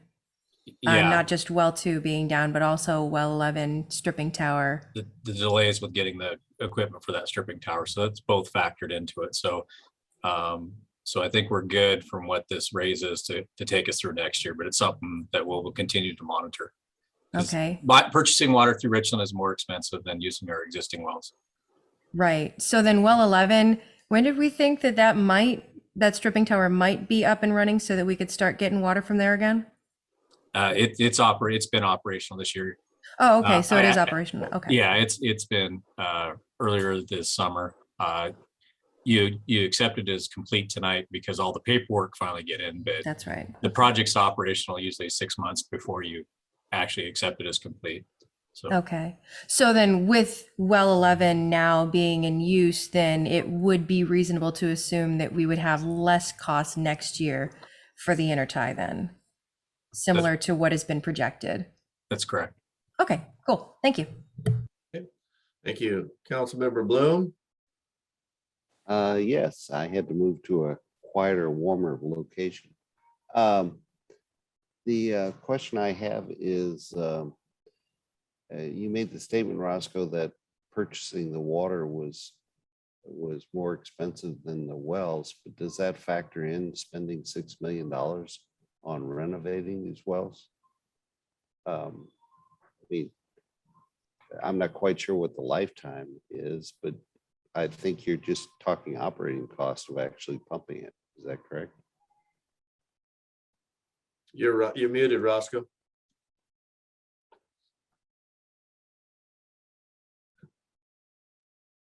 There you go. Go ahead. Well, I'll quit messing with it. Let Stephanie unmute me. Yeah, just the operating cost. That's correct, Councilmember Bloom. I mean, is there a limit on, I mean, have we really done the make buy evaluation for these wells? I mean, well 2 and 3 aren't, I don't believe high capacity wells, but is it really, I mean, have we really looked at making the investment? When we talked about using the ARPA funds, we're looking at other ways of appropriating that money rather than just do well 3. And I don't know if I don't believe it went any further than the discussion we had in council. But, you know, the question really comes down to is, are we investing in something? We don't expect a war with Richland of them shutting off our water. But how much is the actual investment we're putting in these wells? Is it really worth the investment for what we get in the way of water? Projecting it out that probably these wells, well 2 probably goes back 30 years. Is that correct? So a lot there, a lot of questions. So when you're looking at investment in the water system, you have to look at your water rights. So it's not as simple as just say, let's take more through the intertie. You have a Quad City water right that you have a certain percentage that the city owns. And currently we are over pumping that percentage and riding on the coattails of Richland. Okay. Our existing paper water rights that we have for wells, we're not fully utilizing. You're absolutely right, Councilmember Bloom. Wells have a useful life. I think well 2 was, shoot, I'd have the number. I want to say it's not quite as old as the city's incorporation, but it's way past the typical 30-year useful life of a well. And I know well 3 was drilled by DNR in I think it was 80 or 81. So we've gotten 40 years plus out of both of them. And so when we look at our investment, what our options are, trying to get the biggest bang out of our buck is not trying to rehab these wells. We went through the analysis. We've done that for a number of years and thrown a couple $100,000 several times at both of these wells, and we're not successful. Matter of fact, you know, well 2, when it was originally, well, I don't know what it was originally. I know when I started here 20 years ago, was doing close to 900 gallons per minute. And toward the end there, it was down to 400. So investing $3.5 million for 400 gallons a minute, I'd say absolutely not. But we're going into that well, trying to increase it up to our typical newer wells that we're getting 15 to 1600 gallons per minute. There is some additional work with doing that, dealing with water rights, QI, pyramid analysis, Similar to what we just did with well 11, where you can get additional QI. If the well will produce it, you just can't get additive QA. And so QI is how much you can take instantaneous gallons per minute, where your QA is the total volume you can take out in acre feet over a year. And so both the well 2 and well 3 analysis show to replace those wells, we're going to take a different approach than just trying to drill just go out there and drill a large diameter hole and hope it pumps. We're going to take a little more conservative approach with this. We're going to actually drill a pilot hole, which is much smaller, to make sure, see what we can produce before we go all in at those sites. We've got, and that's part of the reason it takes time. I mean, to go through the design, do a pilot thing, all the additional permitting, and then to go actually put the pump and well building, complete the design and build it. That's why it's a 3-year process.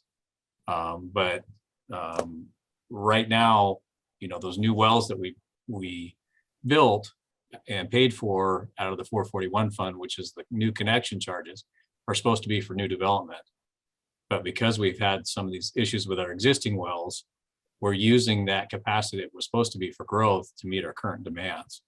And so by fixing 2 and well 3, we're going to get that back for our existing, and the capacity that's in well 11 will actually be able to go towards new growth as it was intended. So the good news is with well 10, even the well 10, the ASR, and well 11, that's bought us some time, and Richland allowing us to utilize some of their water through the intertie is bought us time. So hopefully I answered you. There's a long answer to your question, Richard, but I hopefully answered them all. So we don't have any additional water rights through the intertie. That's what you're telling me. No, only the first 10 CFS is mitigated. If you want additional water above that, then you've got to find mitigation water. You got to find another water right out of the Columbia. I've got some leads on that, because at some point we will be looking at a second intertie from Richland coming across Horn Rapids, Twin Bridges, to serve the ranch. I mean, we do not have enough water to serve the entire ranch. What Eric's working with the ranch on that first 1,000 acres, we would be able to serve, but no further. And so it's going to be critical to find mitigation water in the Columbia to go out and build the rest of that 6,000 acres out in the ranch. So we're working on it. I've got some leads. I got some leads on it, but you know, I'm hoping the Bureau opens up some more water. Pasco was able to secure some of that. These discussions that ecology is having with Canada on in-stream flows and that may open up the opportunity for us to purchase some of that water as mitigation to expand our Quad City water right. Well, I mean, we obviously have a little excess water up on the hill with us. If we piped it over to the Yakima, would we somehow get the water right back? If I could pull it out of that sand, that would be wonderful. Yeah. Unfortunately, we need much more larger volume. What, you know, like my 50 gallons a day? Yeah, that's an unpermitted well, Mr. Bloom. I don't think we need. Yes. No, it's a sump. It's a water sump. Oh, It's a okay. sump pump. Okay. Thank you for the clarification, sir. All right, very good. Councilman Smart. Yeah. Let's see, I was just curious to the $100,000 in the park plan. What was that? There was like 70,000 that was or 65 already allocated, and then this 100,000. Was that a discussion? How did that come up? So I'll take this. I won't make Eric do it, but when I was doing the budget, the 21-22 budget, I missed budgeting for the park plan update. So the money that was already in there should have rolled over, the 65,000. Right. What we're coming up against is you're getting this great park plan that's really focused on new capital and meeting RCO to get RCO grants, again, for more parks. It doesn't address the maintenance issue. And it's hard for staff to sit here and say, let's go build new parks when you can't maintain what you got. And so we're stepping back and saying, and this is what happened back in 2012. They had this wonderful park plan, all these great improvements, but missed the ball on the maintenance. So we're stepping back. We're going to go through and update the deferred maintenance in all of our parks, get a list of what those capitals are, so you know exactly how much deferred maintenance you have in your existing parks. We're also going to go look at level of service standards. You've had a few people come and speak at, why aren't we doing this, or why aren't we doing that? How come you don't, why are you growing dandelions and, on purpose, and so they're going to go through, and we're actually going to set up a formal operation and maintenance plan, and council will be able to see, and it may be at various parks, you're going to have a high level. This one may get medium, and I think what we've had discussions is what's the gold, silver, and bronze standard. And I'd offer up that we're at rock level now. We don't even have a rec program, and that keeps coming up. And I'm like, that's all great. But again, to have a rec program, you need to have somebody maintaining those fields. And so what this will do is give you the deferred maintenance, what's that cost that we are. And you've seen that, John, with our pavement preservation. Look at the level of service and what that cost is that we should be doing to our parks, comparing it to how we're funding it today. What is the delta between what we're spending on park maintenance and what we should to meet the level of service? So that will be a starting point to see where you're at today with your existing parks. The next step is to look. It's the 100,000 is to fund that analysis or to contribute to that goal? No, it's going to put that whole plan together for us with a consultant. So it's money to be paid to somebody to write a plan. It's not something that we have time to take on, but this is something I've been preaching for, 20 years. Yeah, I certainly agree with the idea of, getting our ducks in a row, operationally sustainable plan for our parks. That makes good sense. With this action, let's see, is this, I gotta go back and look at is this an action we're taking? Are we going to vote on this? Yeah, we are. Yeah, well, okay. John, we don't have the scope all worked out on that. This just makes the appropriation so that we can go further with a consultant, come up with a scope, actual cost, and bring that contract back to council for action, formal approval. Right, okay. So this isn't the green light to spend it. It's just to allow us to move forward. The other big piece that's in this, John, and it's a big piece, is we have design standards for new development that says you're going to build this many acres of park and this much thing. This is really going to look at what does it cost if you add, can you really afford to continue to build at that level with these trails? I mean, it's wonderful. We're getting a beautiful 7-acre park out in the heights of Red Mountain with bathrooms, trails, play fields, gazebos. I got $30,000 or $40,000 from the lease of that's not going to even come close to cleaning that bathroom. So the important part of this is let's look at what our standards are for parks and is it sustainable? Because when you go add that and you get another 1,000 people coming in to the city, it's going to require this many parks. What is the maintenance cost that you're going to have to come up with the city in dollars out of the general fund to maintain? So the big question will be, and this is what will come back to council, so you'll see the big picture, is our level of service or standard for new development need to decrease? And if the answer is yes, then we'll figure out where that's at and what that maintenance cost is. If it's no, then we're going to have a big lift to come up with additional money to maintain these new parks. But again, I want to see where we're at today. Again, we shouldn't be building new until we can fix and maintain what we've got. And then, like I said, it'll give us the total picture that we've been missing, John, and bring that to council. And it's going to be probably, Eric, I imagine a big workshop when that piece gets in there, because it will affect the park plan, because if the standard has to be decreased because it's not sustainable to build at that level, that all ties in together. And so that's kind of a long deal, but it's pretty detailed analysis. Yeah, I certainly appreciate that, and certainly agree with that. We'll have to discuss how much it costs to get that plan in order when the time comes. You're saying that this is $165,000 now, right? Total is what you're thinking might be spent on this?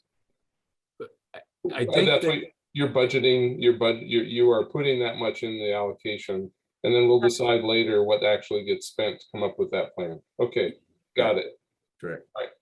So the one I had was on the water sewer 401 budget. There was a bullet point on replacement of current water meters. And at the same time, it said that there would be new water meters for new development. And I was just confused, Aaron, if you could explain for the replacement of water meters and who pays for water meters. You want me to take that, Aaron? Go for it. Okay. I So- can actually do that one I- pretty. She's got it down. She's got this down, but two programs. One is we budget money out of the operating side of the 401 to replace water meters that have outlived their useful life. So the city And- pays for those. I'm sorry? So the city is paying for those. Yes, Oh, yes. yes. That's the replacement ones. Okay. So in the past, John, we've been switching out manual read meters and putting in, when I first started, it was touch read was the latest technology. Now it's radio. Yep. And for a while there, these meters, older meters that had outlived their useful life, we'd actually go test them to see how much, when a meter wears, they underread. They never overread. It's always underread. And what we found is with this replacement program, it's basically paying for itself by capturing accurate reads. Okay.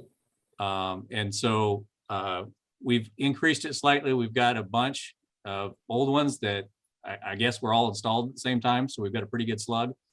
But Aaron, correct me if I'm wrong. I don't believe we have any more manual read meters in the system. I think we've Yeah, we do. done that. No, And we so- still have some manuals. Okay, that's Sorry. my goal, to get rid of them. But the next step that we've been working on is the touch read, where you actually got to tap the top of the meter and get those switched to the radios, which, a guy can drive the golf cart, three blocks over and get the reading rather than walking up and down the street tapping meters. So what I wanted to know though is, maybe this can cut to the chase here, is that you're saying that the replacement of these meters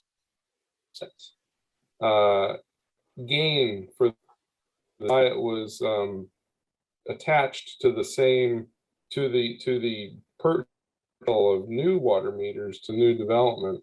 I mean, it looked like one was a negative and one was a positive, but they were on the same line. But now you're No, telling me that so they were both, my summary in my PowerPoint was kind of combined just to summarize and get through all the numbers.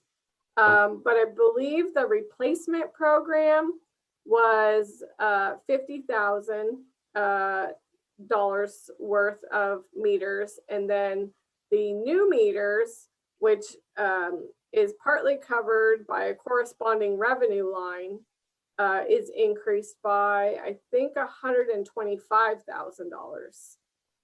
And so in the revenue side, let's see, on page, there's a lot of numbers here.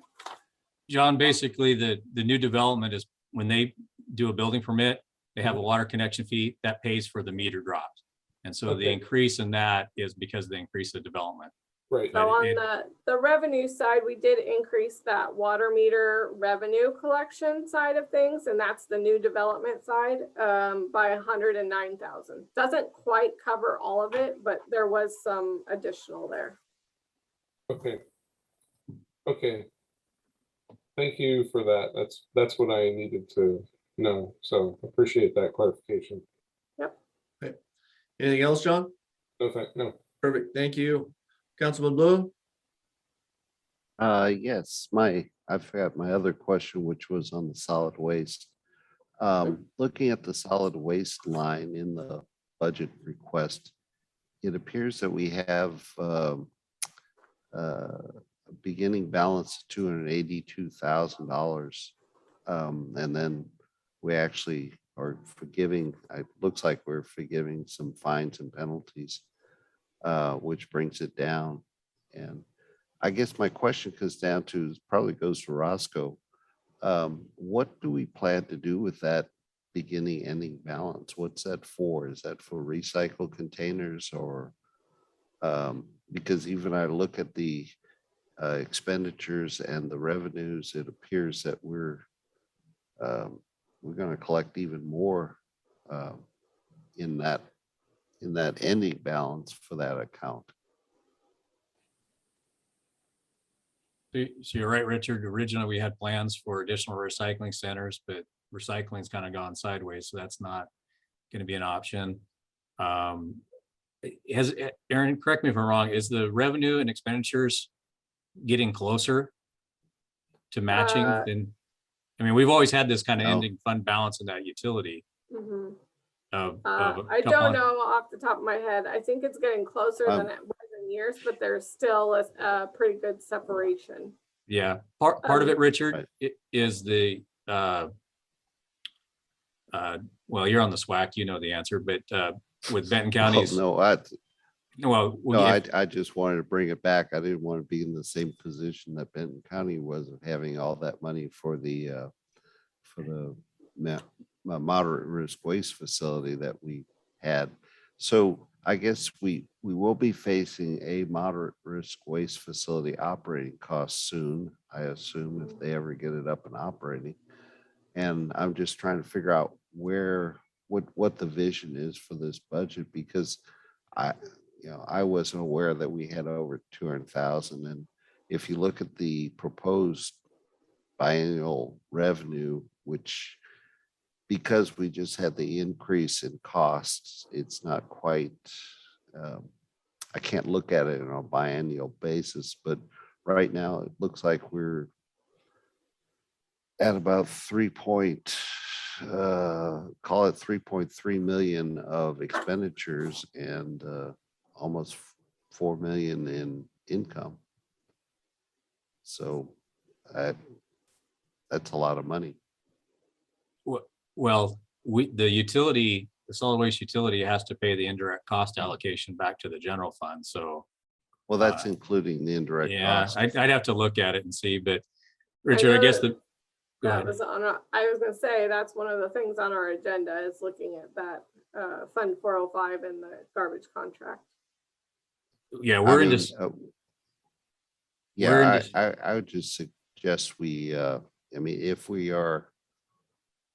if we're going to have excess funds in that, I suggest we at least consider providing it back as a refund. So that's all. Okay. and you will see that we're working with Ed's disposal and the finance department on some various options. And so look for that after the first of the year, Richard, on some of that. But we'll have to dig into whether that fund balance is where it's at and if it is truly growing. But there's some potential changes coming forward. Okay. Thank you, Richard. Anything else, council? Okay, with that, all in favor, say aye. Aye. Aye. Aye. Aye. Opposed, like sign.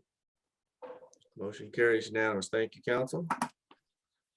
All right, now we'll go ahead and move on to our second and final citizen public comment. If you'd like to address council this evening, provide some comments, please raise your hand or star 9.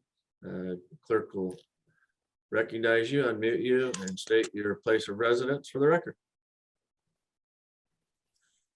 Mr. Mayor, I think we skipped new business. Oh, I went right on down, didn't I? Perfect. Okay, well, let's back up a notch then. And so we have no unfinished business, but yes, we do have new business this evening. And you'll see in your packet, there was an included document in regards to legislative priorities. Staff put together these legislative priorities for your review. We took a lot of the AWC, of course, keep in mind, they asked you to keep it to a 1-page. So we looked at the AWC legislative priorities, which they asked us to participate in. And then also priorities for the city in regards to that. I didn't receive any comments in regards to this, but I'd certainly like to open it up for any discussion that the council might have. So Mayor Pro Tem Brink, I see your hand up. Yeah, thank you, Mr. Mayor. In reading over it tonight, in the second column water and sewer infrastructure, second paragraph, 7th line. The word committed is there. I think it should be commitment. Okay, thank you. Other than that, I like it. It does parallel a great deal with what AWC has put forward.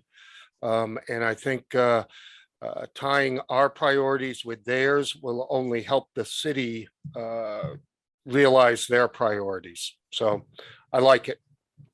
And another thing that that I took a look at is having conversations with the other city managers. We wanted to make sure that we had region-wide priorities that were not just city priorities, but region-wide to benefit us as a whole. So those are also incorporated in these priorities as well as the other sister cities when they went through their process. Yeah, and I agree with you, Mr. Mayor, that is important that we kind of tackle this as a tri-city or quad city approach rather than just individual cities. Perfect. Thank you, Mayor Pro Tem Brink. Councilmember Moran. Yes, thank you. So it was, when was that? Looking at my calendar.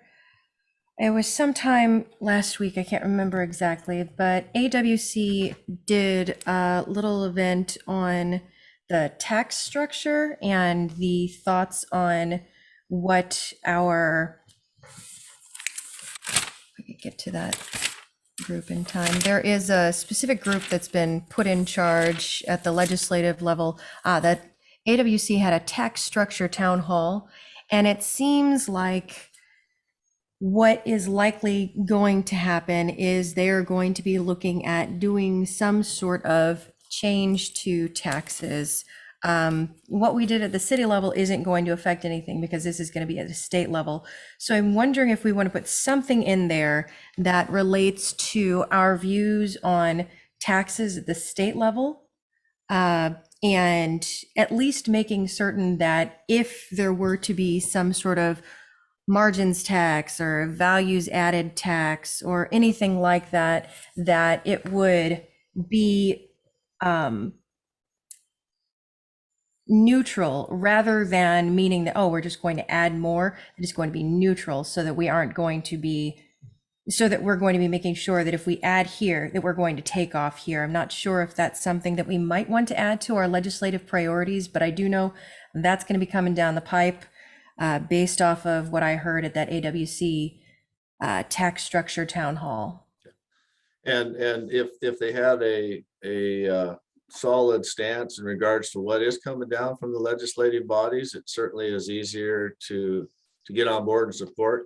That doesn't mean while we're going through the legislative process and we're monitoring AWC's recommendations that we can't jump on board and support, you know, at a legislative level from a council meetings over there and so on and so forth. But you know, there's so many different things that you could add.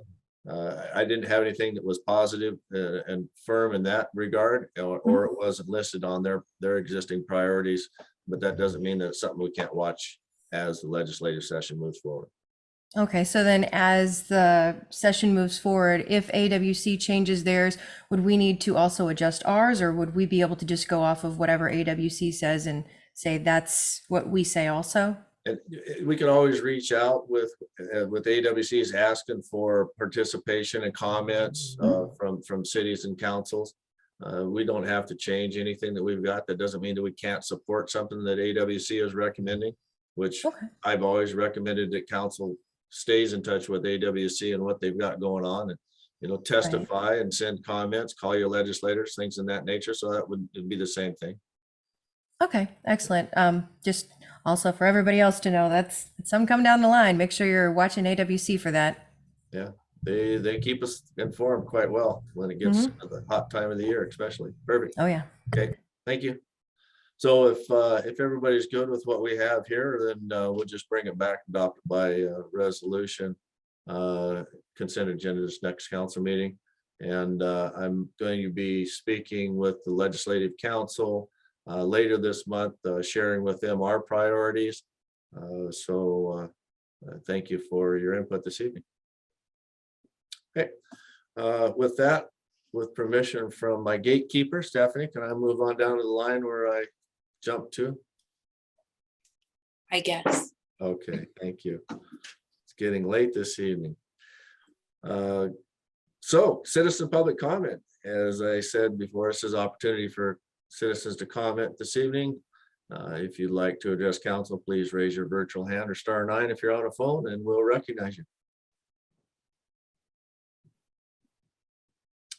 Okay, I do not see anybody this evening. Stephanie, do you? I do not know. Okay, perfect. Thank you. Then we'll move on to staff council announcements, reports, and comments. If we have any staff members for updates this evening, if you raise your hand, I'll recognize you. You can address council. Mr. Slade.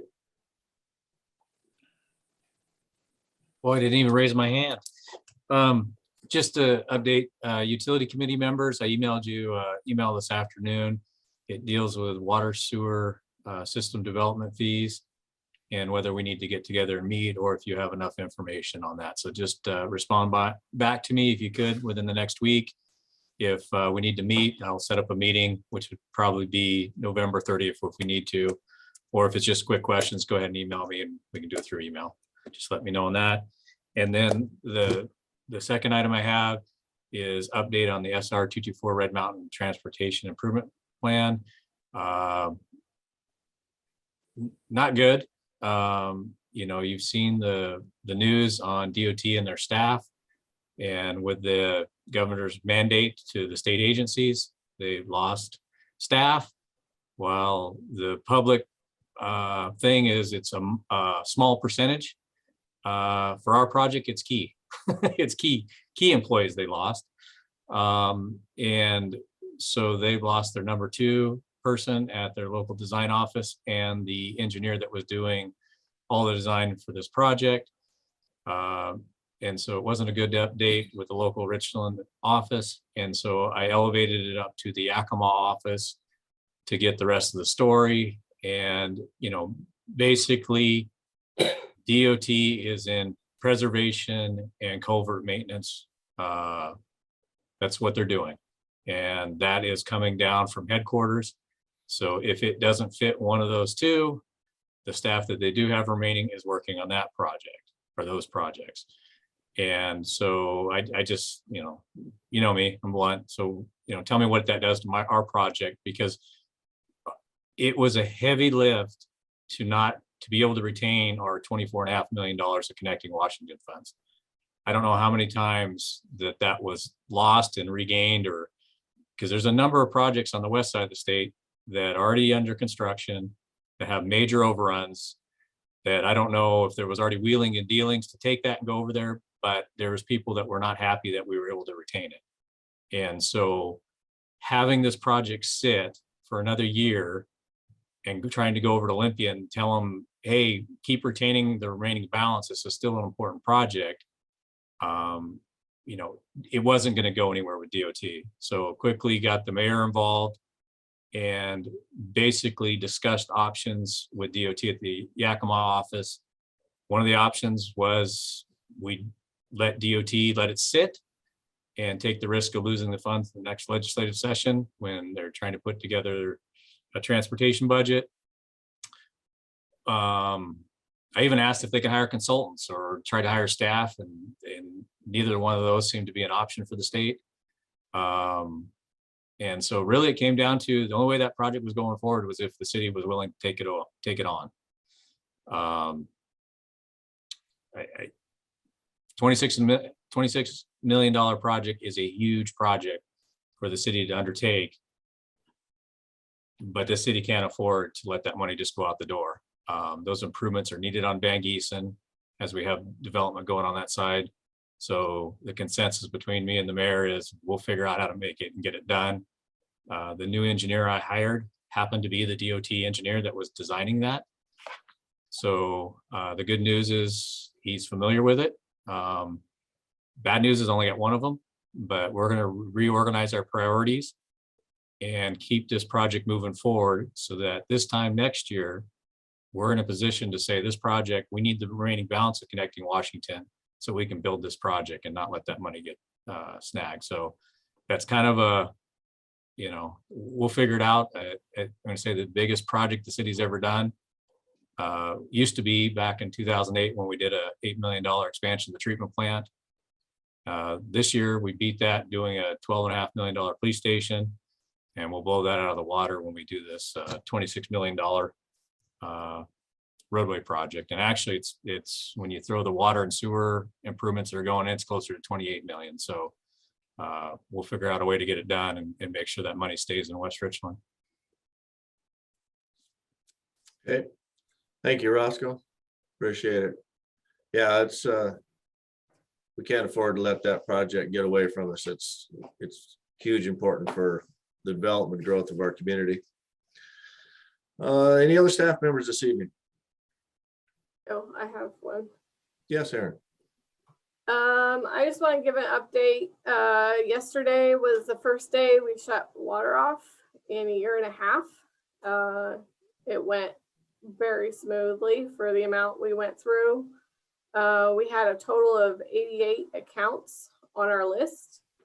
11 of them we had to hang door tags because there was a suspected tenant situation. And when you have that, you can't shut the water off without notifying the person in the home. So we had 11 of those hung, and we have to give them 7 days to respond. 4 of them have responded. So as of 4:30 this evening. So I have about 7 remaining of those. I have 77 accounts that were shut off. 63 of them are back on. Some of them have signed payment plans. We've continued that through COVID. And then we had a couple sign deferred payment agreements, which was just till the end of the week or the end of the month. So overall, staff did really, really well. The full finance front end staff, and I had 1 accountant answering phones yesterday. I know Public Works assisted us with phones, as well as community development. Maintenance guys, we had a pretty good system going on the water shutoff. Just in perspective, normal water shutoff day is 35. So 88 was quite an undertaking for 1 day. And overall, the response has been really well. I had front staff calling endlessly for the last 1.5 years. We did not stop notifying customers just when they were late. In this last month, we really picked it up. I know our front staff girl, she's like, they have no reason. They know. I've called them. I've left 7 messages. I've left 3 door tags, and I mean we went all out. So I think overall it was really well done. So we had been running before this time. Our shut-off list was running like between 120 and 160 a month for the past 6 or 7 months. So to get it down to 88 was pretty good. Yep. Yeah, it was very well done. I was following the plan that you had, and it worked out quite well. And I didn't, the red phone didn't ring on my desk. So thank you very much, Aaron. I appreciate it. Yep. Okay, any other staff members this evening? Okay, move on to council members. I see Councilman Bloom's hands up. He wants to get breakfast and a shower because it's probably starting to be sunrise wherever he is in that part of the world. I'm not really sure where I am. I'm not sure what time it is. I know what day it is. It's tomorrow, guys. I'm from the future. Let's go back there, right? You can't go back. Just over the last, this will be my 10th day since I left the Tri-Cities, and I'm facing my 5th COVID test. Just so you know that if you do travel, they really don't like the vaccination cards from the US. They want the standard EU type of card and that kind of stuff. So I tested before I left. Turkey wanted a test. I tested while I was in Turkey. I had to test. I landed in Greece and got a free free test from the country of Greece. And I had to get tested again to get on the ship, and I have to get tested to get back into Greece tomorrow, or today. So it tickles. It tickles, but I will give you the Councilman Fetto.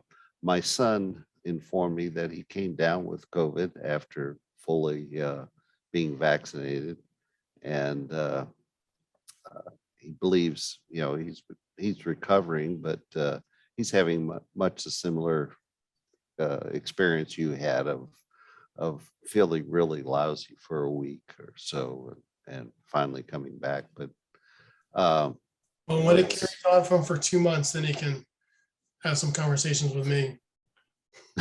okay. Well, he's still not there yet. So, but I guess so. The transit is facing the COVID edict, so to speak, and so it's a concern of how many of the drivers will agree to it. I know Hanford is having a similar concern putting that in, but for right now, Mr. Mayor, the city is not subject to that because of number of employees. Is that correct? Yes, sir. Okay. And any other information or news on the transit that you've been following? Well, the general manager has expressed her plans to retire in January. Okay.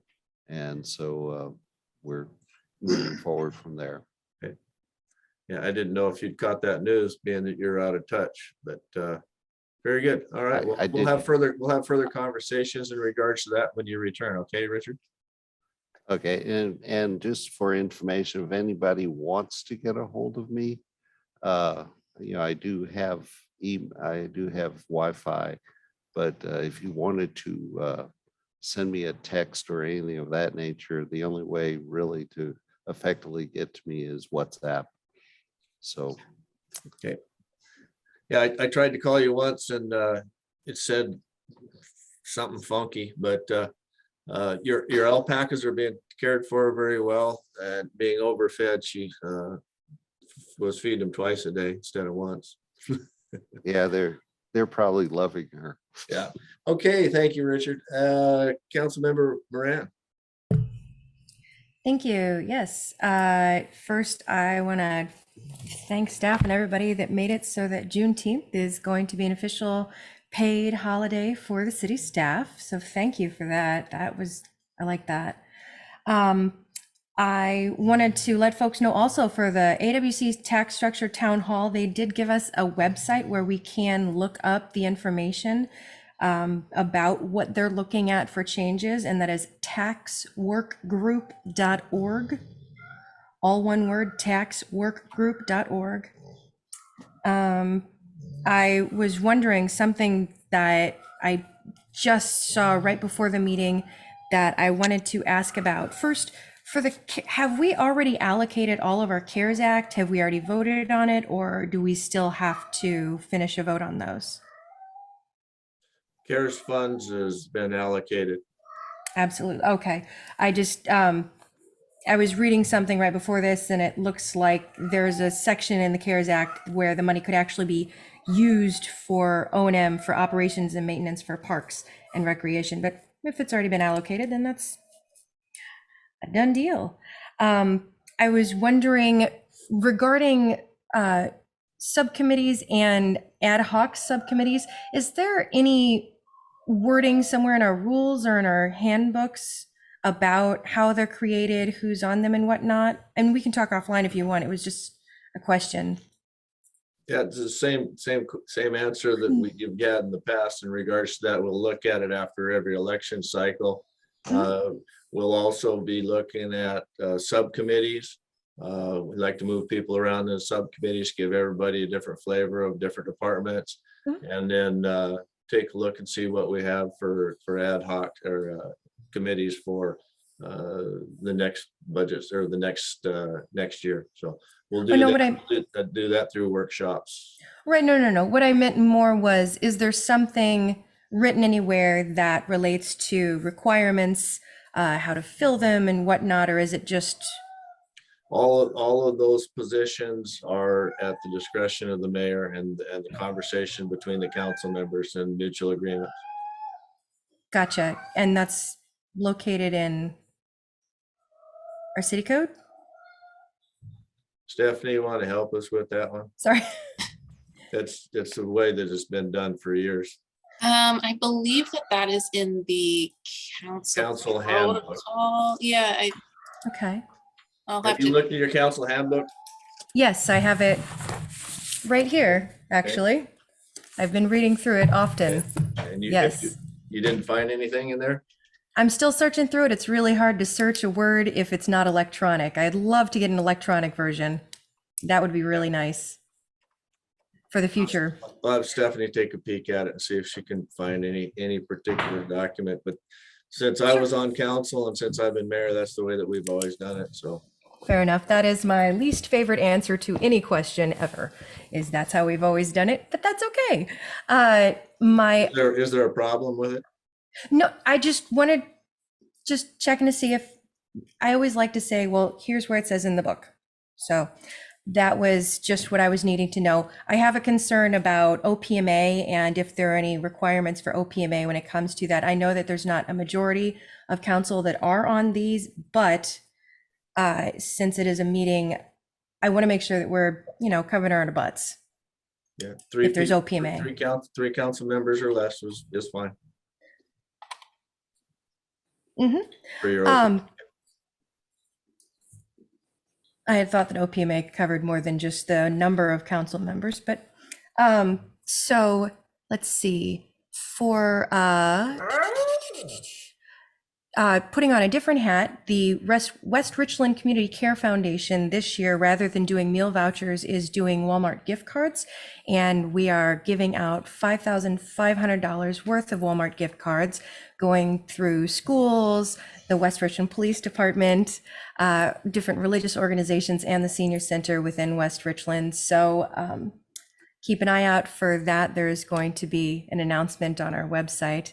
And finally, I just hope that everybody has a great Thanksgiving. Please be safe on the roads. It is one of, if not the busiest travel weeks or days. So please be careful. It is going to start to snow if it hasn't already on the pass. And be careful. Have a good one. Thank you. Thank you. Councilmember Buell. Thank you, Mr. Mayor. Very quickly, because the hour is late, I just want to thank Councilmember-elect Hayes and the West Richland Chamber and the Police and Public Works departments for putting on another fantastic Veterans Day Parade. Had the opportunity to ride in it for one more time, and it was pretty special for me to be out there one more time and waving to the citizens. So thank you very much for that. Mr. Mayor, back to you, sir. Thank you, Councilman Buell. It was a pleasure to see you out there.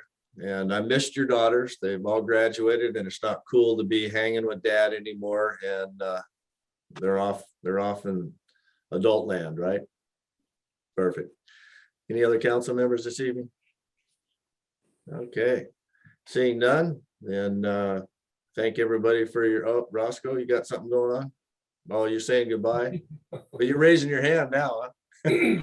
All right, thank you everybody for this evening, and we'll catch you next go around. Be safe out there. Good night.